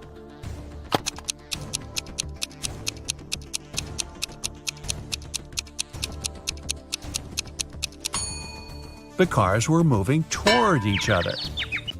John and Michael are car mechanics. After finishing a tricky repair, they get out from under the car. John's face is all dirty, but Michael's face is miraculously clean. And still, it's Michael who goes and washes his face. Why?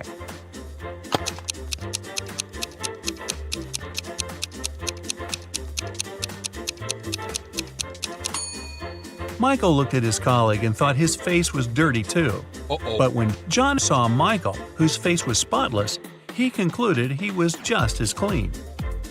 When do you keep moving when you see red, but stop once it's green?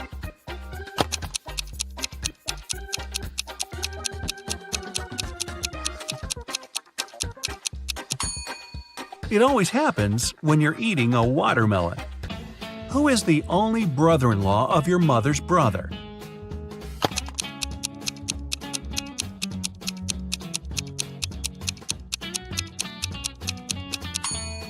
That's your father. One night, a group of thieves was stealing boxes with electronics from a warehouse. They were carrying them to their van when they heard a police car siren.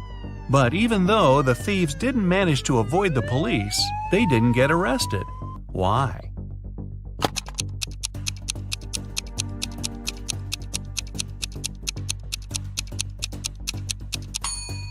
They started to carry the boxes back to the warehouse, and the police thought it was a late-night delivery. Ooh, that's kind of smart.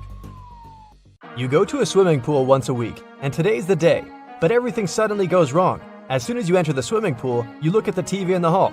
Breaking news! Someone spotted a zombie in town. They probably went downtown, and they may be anywhere. If you see one, call the police immediately. You think it's probably safer to stay in the swimming pool. Zombies are slow and probably aren't good at swimming. So you go to the shower to change, but as soon as you enter the shower room, you notice that something's off. Who's a zombie?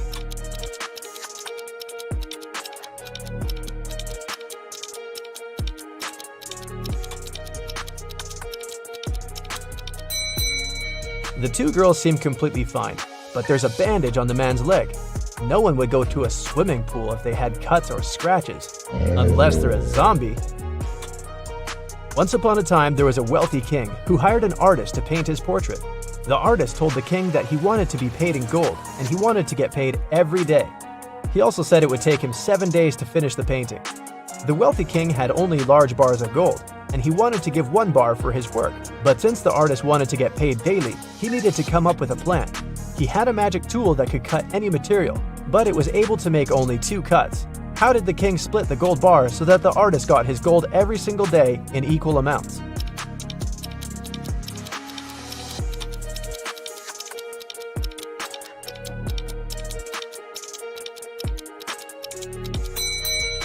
The king was really smart, so he cut the bars this way: 1/7, 2/7, and 4/7. The first day, he gave the artist 1/7 of the gold bar. The second day, he gave him 2/7, but took 1/7 back as change. The third day, he gave 1/7 back. The fourth day, he gave 4/7, but took the other 2 pieces back as change. The fifth day, he gave 1/7, so the artist got 5/7 of the bar. The sixth day, he gave 2/7, but took 1/7 back again. And the very last day, the artist got 1/7, so in the end, he had a full bar of gold. 4 friends, Josh, Maggie, Jason, and Rosie, were walking in the woods. It was a wonderful day, and they were about to start a picnic.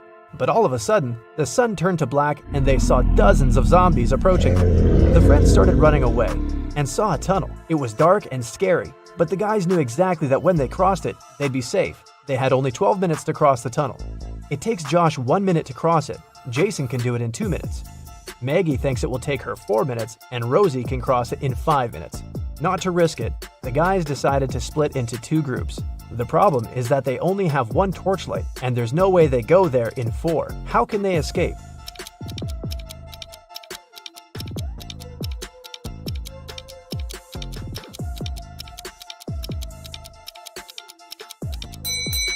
First, Josh and Jason should cross it with a torchlight while the girls are waiting on the other side. It takes 2 minutes, plus 1 minute for Josh to go back. They still have 9 minutes. Josh hands the torchlight to the girls, and they cross the tunnel in 5 minutes. 4 minutes left. When the girls are on the other side, they give the torchlight to Jason, who comes back to take Josh in 2 minutes, and they run back together in another 2 minutes. The airport security had an emergency alert. There's a man with fake documents trying to fly away from New York. They had 3 suspects who look almost the same. Which passport is fake?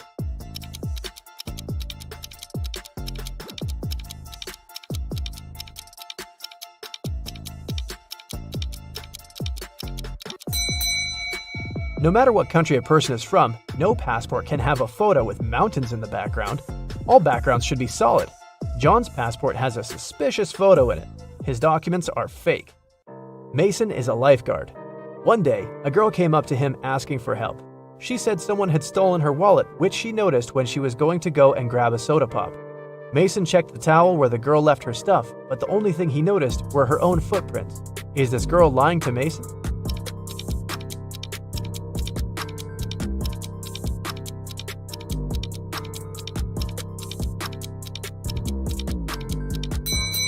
The girl was telling the truth.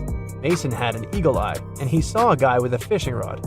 He must have stolen the girl's wallet. No one wants to go fish in the public beach. Robbers stole a few precious gems the other day. The police were alerted immediately, but they didn't know where to look for the thieves. Suddenly, they got an anonymous email. Check all the bottles in the cars leaving the town. Best regards, Mr. X. At the end of the day, the officers stopped a car loaded with boxes and bottled water. The bottle bottoms were all covered with paint, so they thought the gems should be in one of them. The level of water was the same in all the bottles, but when one of the officers placed one of them right next to the box, he instantly realized something was off. What was it?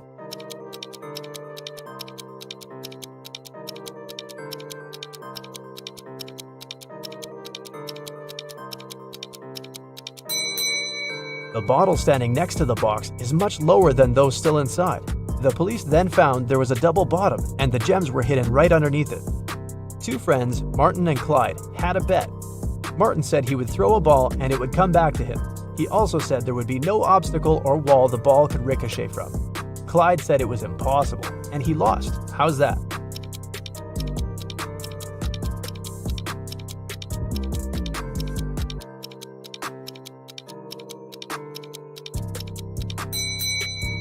Martin threw the ball straight up. It obviously came back to him. No magic, just physics. Emily grabbed a really nice muffin at the cafeteria and put it on the office desk. She wanted to save it for later, but when she came back from the meeting, she saw someone had eaten her muffin. There were only 3 people who could do that, and only one person is telling the truth. Grace said it was Alicia. Alicia said she didn't eat anything. Tina says she didn't eat anything either. Who ate the muffin?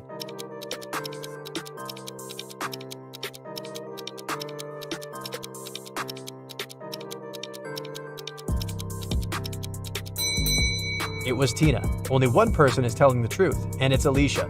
If Grace or Tina told the truth, then there would be 2 truthful people, but Emily knew only one person wasn't lying. Patrick really wanted to come to a private party, but the security would ask each person if they knew the secret access code. Patrick decided to overhear their conversations. When the person came up to the entrance, the security said 6, and the guest said 3. Then the security said 10 to the second visitor, and the reply was 3 as well. The third visitor also said 3, but the security said 2. Patrick thought he was ready to join the best party in town. When he came up to the entrance, the guard said 7, and Patrick replied 3. The security didn't let him in. What should Patrick have said to get into that fancy party?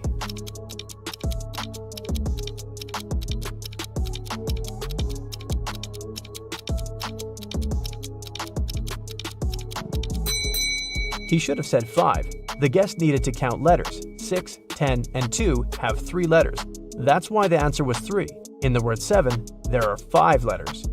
Ben loved diamonds. For some time, he would spend $5,000 a day on precious stones.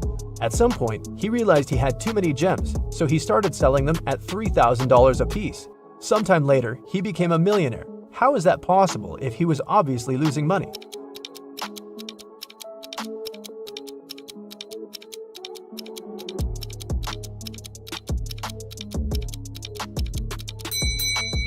Before his gem rush, Ben used to be a billionaire. Since he started losing money, he became only a millionaire.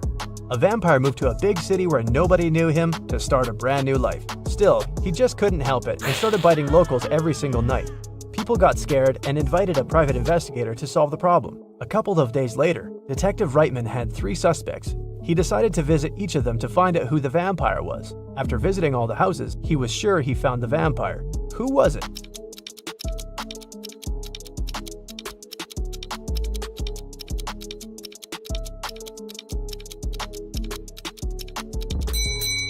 Well, the man on the left has loads of garlic in the kitchen, and vampires are scared of it. The second suspect had a lot of silver-plated accessories, earrings, piercings, and a chain. Vampires don't really like silver. The guy in the blue shirt is a vampire. Long ago, in the kingdom of riddles, a criminal was caught. The guards took him to the king, who was famous for loving riddles. King Archibald said that if Harry, the criminal, managed to solve his riddle, he would set him free. Harry agreed, and Archibald drew a 2-foot line on the ground with his foot. The king asked Harry to make this line 2 times shorter without touching it. In the end, Harry was free. What did he do?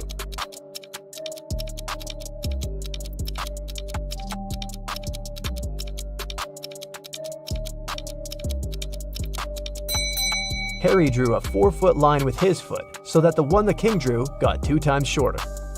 Karen took part in a TV quiz where she could win 1 pound of pure gold. This quiz wasn't like ordinary ones. At the end of the show, the host brought her 3 large jars. Each of them has 1 pound of pure gold inside, plus some unpleasant surprise. The first jar has venomous snakes inside, the second one is full of acid, and the third one is filled with boiling hot water. Karen can only use her hands to get the gold out of the jars. She has 30 minutes to think. Which one should she choose?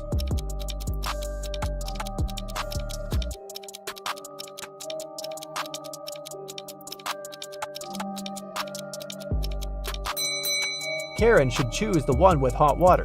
It cools down pretty fast, and it's gonna get lukewarm in half an hour. Guess who's rich now? Okay, you ready? Oliver was walking near the river in the evening when a group of people dressed in black caught him. All of them were wearing masks. Their leader offered Oliver 3 options. They could throw the guy into the sea with hungry piranhas, he could choose to end up in the ocean swarming with sharks, or he could opt for a river with hippos. What should Oliver choose to survive?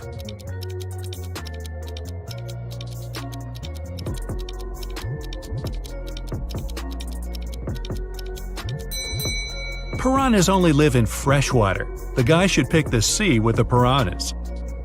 An expedition set up camp in the middle of a desert. They were planning to spend several days in that place. But when they woke up, their truck had disappeared. Luckily, they had enough food to last a week, but no power and little water. But there was more to come. 3 days later, one of the team members disappeared. The leader of the expedition questioned the remaining people. Michael said he had been wandering around, trying to find water. Emily said she had been playing games on her smartphone. Evelyn claimed they had been sleeping all day long to save energy. And Henry said he had been preparing his research paper in his tent. Now, who's lying?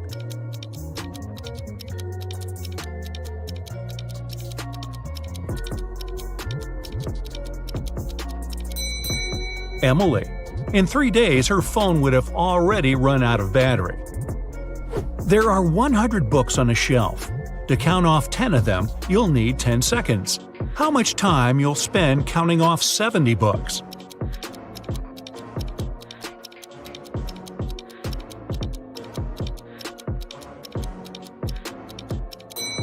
It will take you 30 seconds. You'll need this time to count off 30 books, and the remaining ones will add up to 70. Sophia's sister, Chloe, visited her on Saturday. The women had a meal and talked about their lives. Chloe had been promoted. Her husband had recently presented her a diamond ring, and they were going to have a vacation in Hawaii. Chloe didn't have such amazing news. She only listened to her sister and complained about life. Right after lunch, Chloe felt unwell. She paled and lost consciousness. Sophia called an ambulance. They rushed Chloe to a hospital and hardly had enough time to save her life. It turned out the woman had been poisoned. The police came to Sophia to ask her a couple of questions. She was shocked. "We ate the same food. I cooked chicken and made a vegetable salad. Nothing exotic." After examining the food, the police officers arrested Sophia for trying to poison her sister.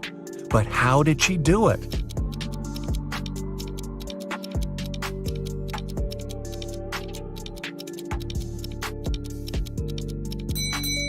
The poison was in the bottle with the salad dressing. Chloe added some vinaigrette to her dish, while Sophia didn't touch the bottle. The moral? Stop complaining so much. A small cafe in Boston is called 9 Lanterns, but there are only 7 lanterns hanging outside. The owner knows about this mistake and can easily correct it, but he doesn't. Why?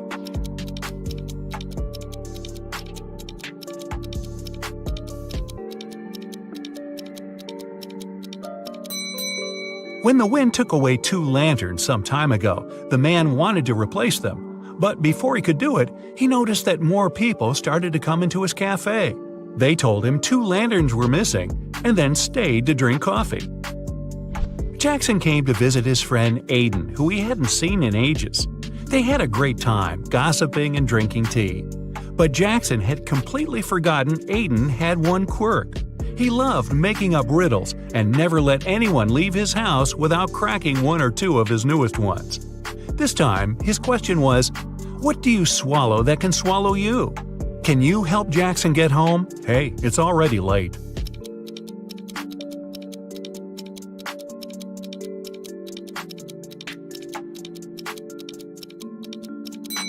The answer is water. Jackson was smart enough to know he won't be able to leave Aiden's house after just 1 riddle. True to his expectations, another riddle was waiting for him. What is lower with a head on top than without it?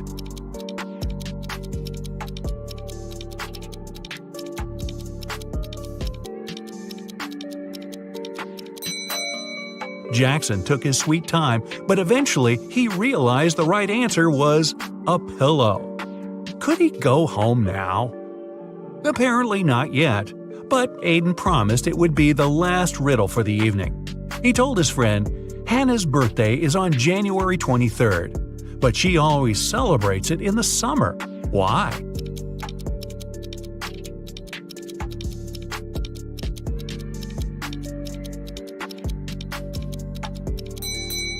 Luckily, Jackson had just returned from his trip to Australia. He immediately realized that Hannah lived in the southern hemisphere. There, January is the hottest month of the year. Students knew they would have an exam on Friday, but their strict professor didn't tell them the exact time. When one guy gathered enough courage to ask about it, he got a weird reply. If 11 plus 2 equals 1, 10 plus 6 equals 4. If you manage to figure out the answer, you won't miss the exam. Do you know when the students should meet with their professor?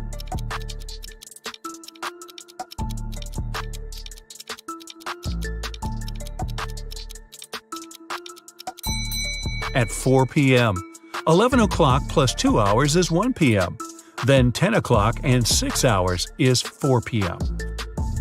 James called his wife Mia and told her he would be at home by 8 o'clock. They didn't plan anything special for that evening, but when he arrived at 2 minutes past 8, the woman was furious. Why was she so angry?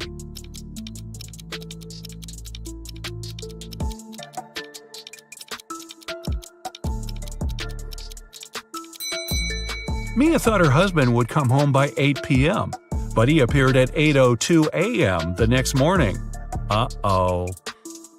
Look at these 2 ladies. They both seem to be filthy rich, but only one of them actually is. Can you figure out who's fake rich?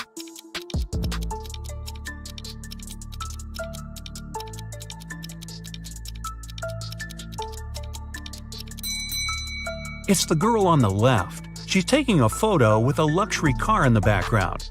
But there's someone in the driver's seat, and this person looks rather shocked. One elderly man could only use a public telephone to make his calls. Once the phone stopped working, the man informed the phone company. He waited and waited, but no one came to fix the phone. Several days later, the man visited the company again and said something. The day after, the phone was working again. What did the man say?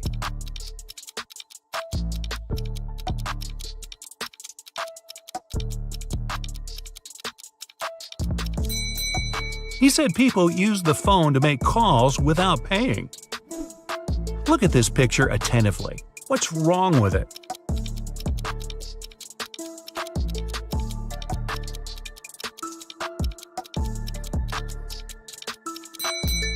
The pitcher the woman is holding is empty. Then where's the milk coming from? Mark has always been jealous of his friend Liam's achievements. This week, they're both taking part in a battle of wits. Mark decides to do everything possible to win this time. And the first task is to guess the word. It has 7 letters and it is very heavy.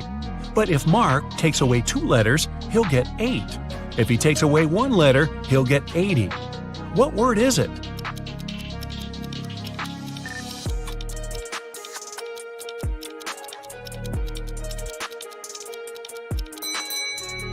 The first riddle is a success. Mark finds the right word. It's weighty. The next question is even trickier. A man went around the world in a ship, and still he was always inside of land. How is it possible?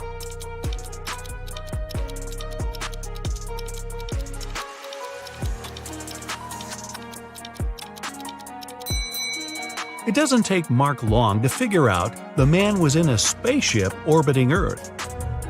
The next thing Mark knows, he's locked in a room. Wow. There are 4 doors there. He's entered through one of them, and he can't use it again. The first door leads to the room with high-voltage wires hanging above the wet floor. Behind the second door, there's a water-filled room swarming with piranhas. And the third door hides a room where acid, flesh-melting rain is falling from the ceiling. Which door is more or less safe to enter?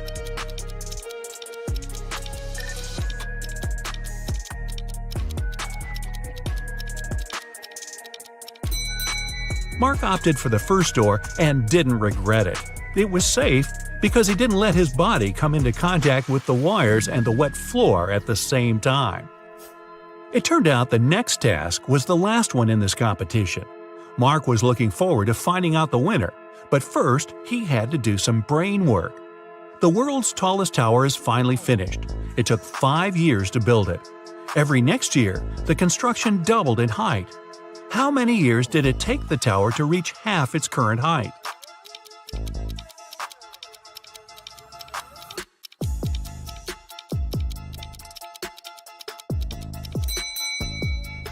"4 years. If the tower grew twice taller every year, it had to be half of its final height a year before it was completed. And if you're wondering about the results of the competition, it ended in a tie. Duh. Luna has 2 friends, Jack and Owen. On her birthday, the girl wants to go to the movies with the guys, but they don't know each other and Luna's worried they might feel uncomfortable. But there's also another problem. She spent way too much money this month. But if she invites the guys, she's going to pay. Now, she's trying to understand what is cheaper, to invite both guys at the same time or go to the movies with each of them in turn. Can you help Luna?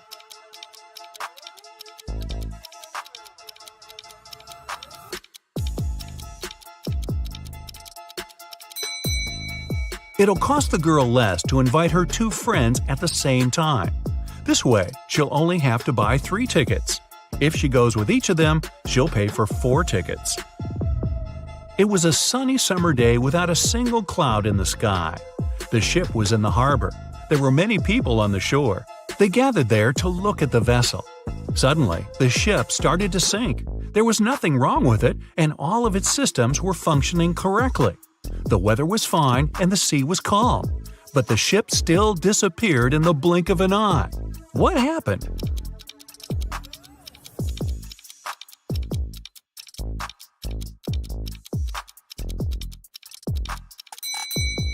Well, nothing unexpected. Submarines are supposed to travel underwater. Penny was alone in a hotel room. All of a sudden, somebody knocked on the door and a man came into the room. But when he saw Penny, he apologized and said he must have entered the wrong room. As soon as he went out, Penny called the police. Why?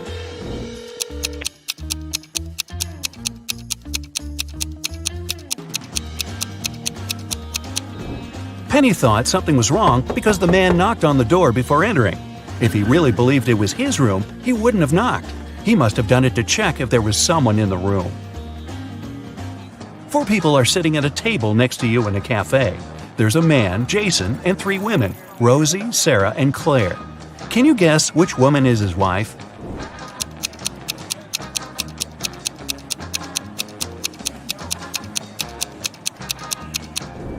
Even though Sarah's wearing an outfit that looks very much like the one Jason's wearing, she's not his wife. She doesn't have a ring. Claire has no ring either, but Rosie has a matching one. A detective got an anonymous email about an upcoming heist in one of New York's museums. In order to stop it from happening, he needs to know the month the heist is planned for. Later, the police managed to find a clue. It was a note with a secret code. The police couldn't crack it, so they brought it to the detective. What month is the heist planned for?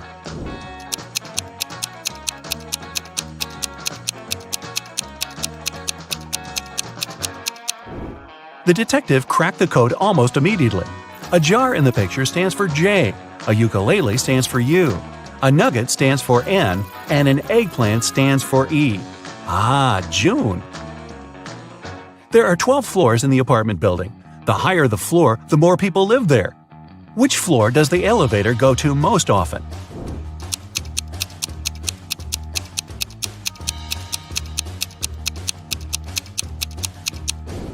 It's the first floor.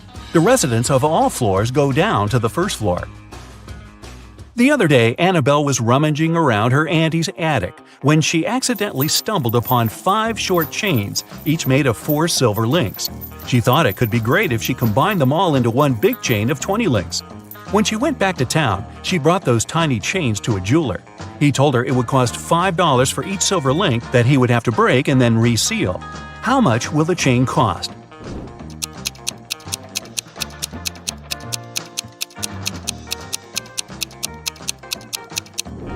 Annabelle could do that for $25 if she told the jeweler to break a link in each chain. But she was really smart, so she asked the jeweler to break all 4 links in one chain and use them to attach the other chains together, which cost her $20. One day, Stephanie got lost in the woods, and no wonder, in the end she stumbled upon an old witch's house. The door cracked open and she came in. The witch turned out to be really kind and promised Stephanie to make her one dream come true if she cracks a riddle. Stephanie was dreaming of a new phone, so she agreed. The witch asked, if 11 plus 3 equals 2, what does 8 plus 6 equal? It took Stephanie quite a while to come up with an answer, but she nailed it. What was the answer?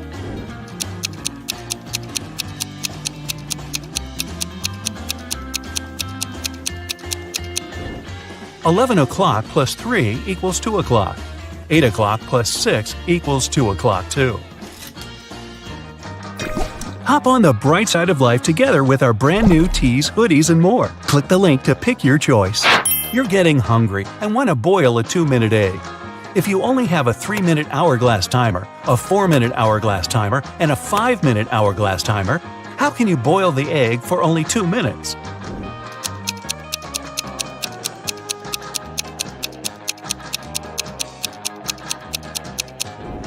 When you see the water boiling, turn the 3-minute timer and 5-minute timer over. When the 3-minute timer runs out, you need to put the egg in the boiling water. You'll have 2 minutes on the 5-minute hourglass timer, and when it finishes, take the egg out of the water and enjoy your meal. Mr. Wright had a small store in Chicago called 5 Flags, but there were 6 flags hanging outside. He could easily correct that mistake, but he didn't. Can you figure out the reason?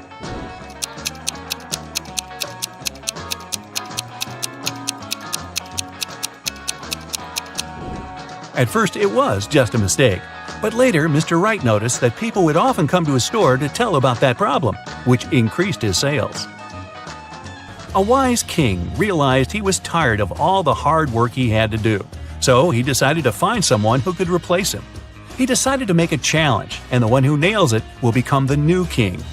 Anyone who wanted to take the throne needed to put a whole cucumber into a glass bottle without cutting the cucumber or damaging the bottle.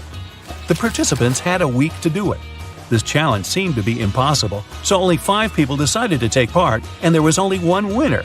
How did he put the cucumber in the bottle?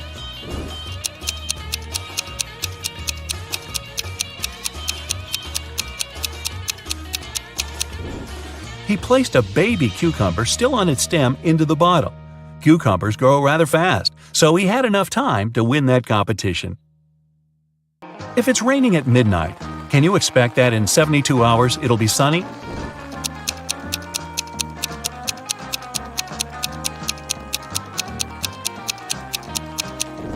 Nope, in 72 hours it's going to be night again. You see a bathtub filled with water. You have a spoon, a cup, and a bucket. Which will you choose to empty the bathtub?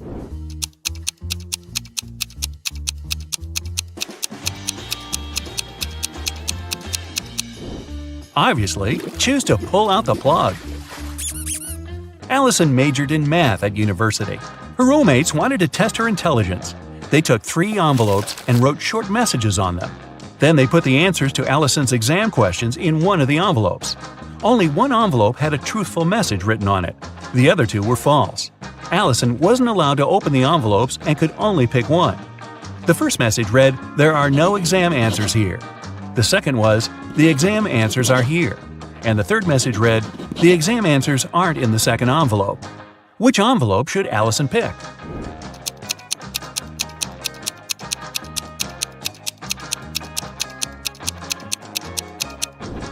The third one. It tells the truth, which means the exam answers are in the first envelope.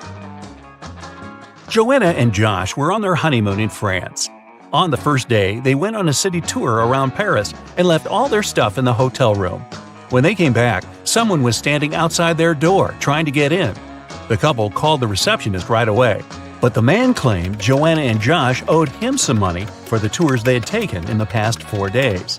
The receptionist knew the man was lying right away. How did he figure it out?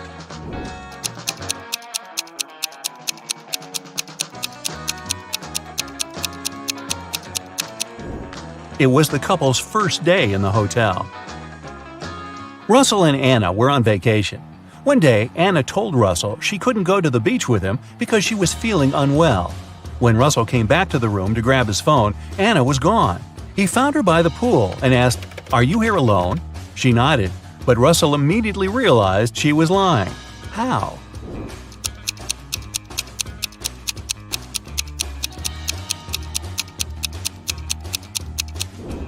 There were 2 soda pops on her table and 2 fruit platters. Apparently, this was also going to be Russell and Anna's last vacation together. Gregory was on a mission to take some nature photos for his blog. As he was walking through the forest, he fell into a deep pit. He tried to climb out of it, but in vain. When he held onto one rock, it gave away, and water started to pour inside. The pit was filling fast.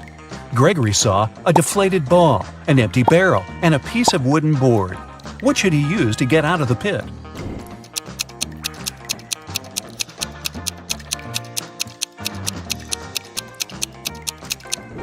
Well, the deflated ball is too small and has a slit in its side. The wooden board won't support his weight. The best option is the empty barrel. It'll keep Gregory afloat. Paul and Pauline left for their honeymoon and asked their neighbor to look after their house. When they returned, the woman found out that she had lost all her expensive jewelry because of a power outage. The woman had hidden her jewelry in a supposed safe place. The house wasn't robbed. The neighbor was an honest person. The jewelry got lost by accident. What happened?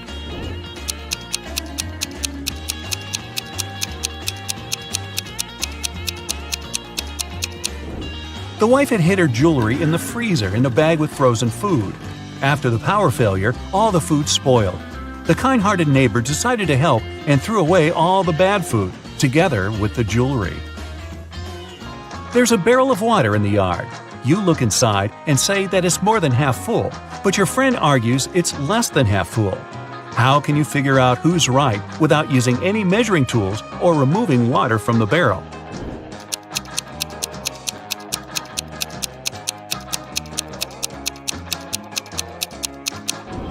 Tilt the barrel so that the water touches its rim. If you can see the bottom, the barrel's less than half full. If the bottom is still covered with water, it's more. Mark, Jim, and Bob work as managers in the same office. One day, one of them is fired, and one gets a promotion. The remaining manager wants to resign at first, but then changes his mind. You know that the one who's fired is older than the rest and single. Jim's younger than the manager, who has decided to stay at work, and he doesn't know Bob's wife. Who's fired?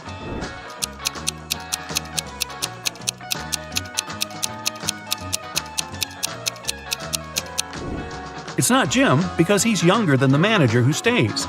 It's also not Bob because he's married.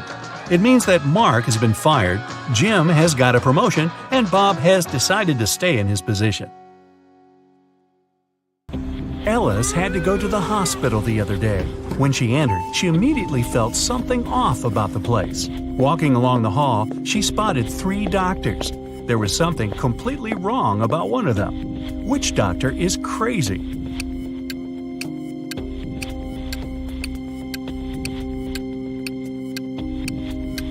The one on the left, he's got wolf eyes and teeth, and there's no badge on his uniform. Stay away from him, Ellis. Alright, Ellis didn't listen to our piece of advice and went straight to Dr. Wolf's room. He says he needs to apply some new protective cream on her, but in fact, he just wants to test it. After covering Ellis with this magic lotion, she shouldn't have trusted him. He makes Ellis choose one of 3 containers to jump into. Wow, this is a weird hospital. One of them is filled with toxic waste. In the second container, there's acid that can eat through metal. The third one is filled with lava from a volcano that almost ruined a whole town a year ago. What container should Ellis choose?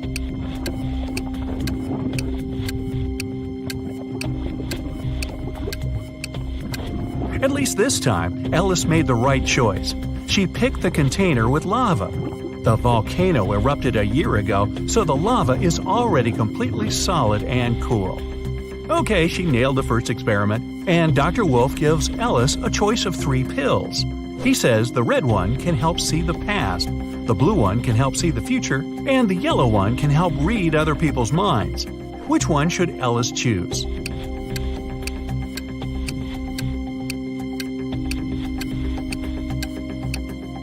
Ellis was smart enough this time. She randomly picked the yellow one, but she suspected it was another experiment. She gulped the water but never swallowed the pillow and still has it in her cheek. In fact, all 3 of them were poisoned. When the wolf went outside for a second, Ellis spat out the pill and ran away. Hey, try the urgent care clinic, Ellis. No wolves there. Ginny was cooking dinner for her friends. When everyone was at the table, she suddenly realized there was something wrong with one of her friends. Which friend didn't like the meal?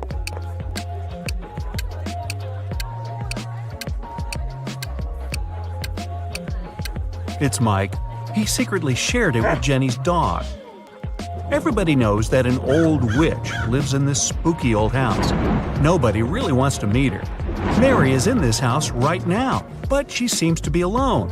How come?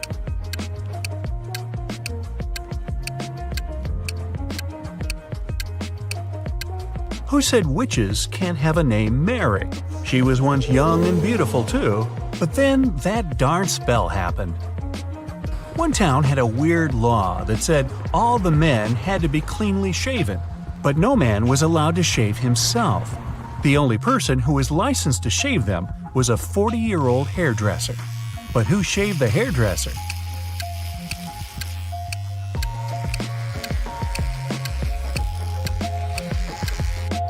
Yeah, there was no need. The hairdresser was a woman. Allison met a stranger yesterday, and she immediately knew who he was. She hadn't seen this person before, and no one had ever described him to her. He wasn't a celebrity, and he wasn't doing anything unusual. So, how come she knew who he was?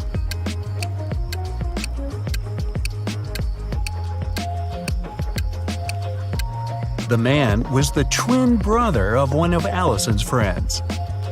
Bill is a shoe shiner. He offers his services to passers-by for free. Still, people who accept it end up paying him of their own will. How so?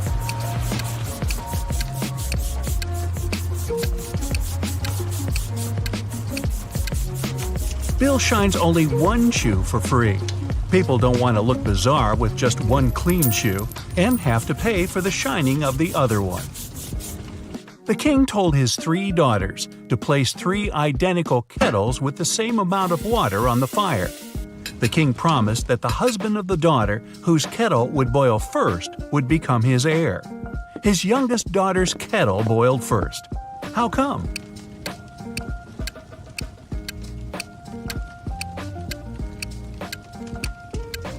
While the other daughters kept lifting their kettle's lids to check if the water was already boiling, the youngest one kept it closed. Up for some math? Nah, just kidding. You'll only need your logic. Find a way to get 200 out of 188 by just using one line.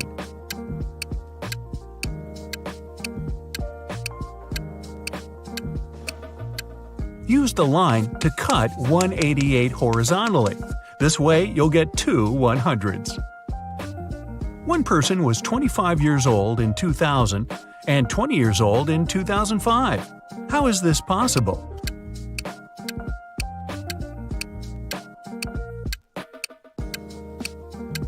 This person lived before Common Era. One man went to his friend's party and told his wife he'd be back before sunrise. He shaved and left home. He returned as promised before sunrise, but he was sporting a long, thick beard. How come?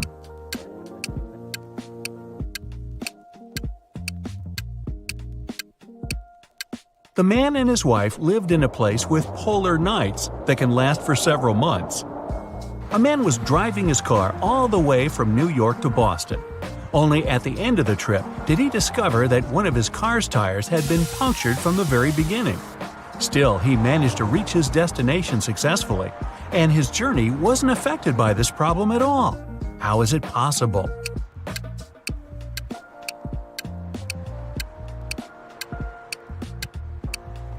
The punctured tire was the spare one. The financial director of a big company finally persuaded new partners to sign a super important agreement. He then put this document into a folder and left it on the table in his office. When he arrived at work the next morning, the folder was gone. John gathered all the employees who were in the office at the time and questioned them. The cleaning lady said that she had been busy washing the floor and hadn't paid attention to anything around. The designer explained that he hadn't left his working place even once. What's more, being an artist, he didn't have any interest in agreement documents. The accountant admitted that he had entered John's office to have some documents signed. But once he noticed there was no one inside, he immediately left. Who took the folder with the agreement?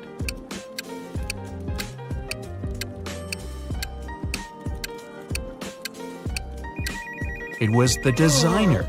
John never mentioned which folder was gone. How would he know that the missing folder had an agreement inside? Eric wears either only black or only white socks. One morning, he was in a hurry getting ready for an important meeting with new partners. Suddenly, the power goes out. The guy has 10 white and 10 black socks in his drawer, but all of them are mixed. He doesn't want to look silly at work wearing different socks. If it's completely dark in the room and Eric can't see anything, how many socks should he pull out of the drawer to get himself 2 matching ones?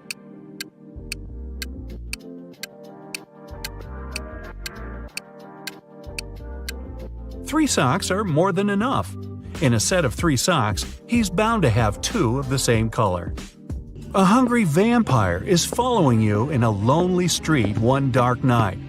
Suddenly, you see a house with its door wide open and decide to hide there. The vampire can't enter your shelter since you locked the door in the nick of time, but it's waiting for you outside. However, you still have some hope. There are 3 doors leading out of the house. When you open the first door, there's molten lava. No thanks. The second door leads to the room with tarantulas as large as your head. Yikes. As for the third door, you can definitely hear a huge dog barking inside that room, and you're kind of afraid of it. What should you do?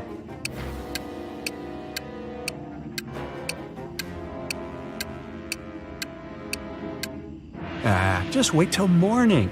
Vampires can't stand daylight, and your pursuer will have to leave you alone. You're trapped in a room that's slowly getting filled with water coming from a faucet on the wall. There are no windows in the room, and the door is sealed shut. You have a mop and a big bucket.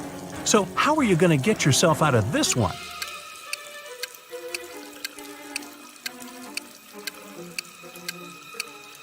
Come on, just turn the faucet off. Now it's better. Jane told her boss someone had taken the document she prepared for the meeting. She added that she had noticed someone come in wearing a smart suit, gloves, and a black mask, safety first. This person also had 3 rings on their fingers. The boss didn't believe her. Why?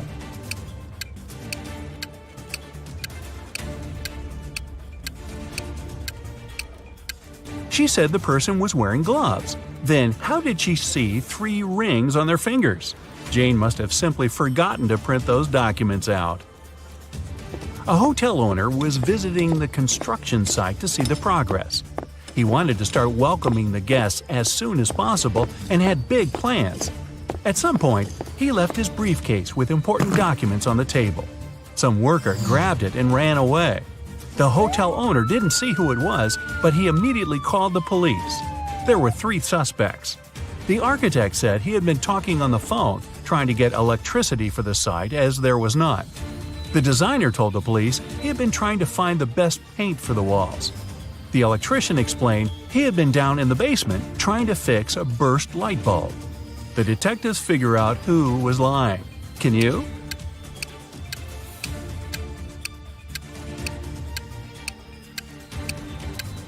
It was the electrician. How could he fix the burst light bulb if there was no electricity at the construction site?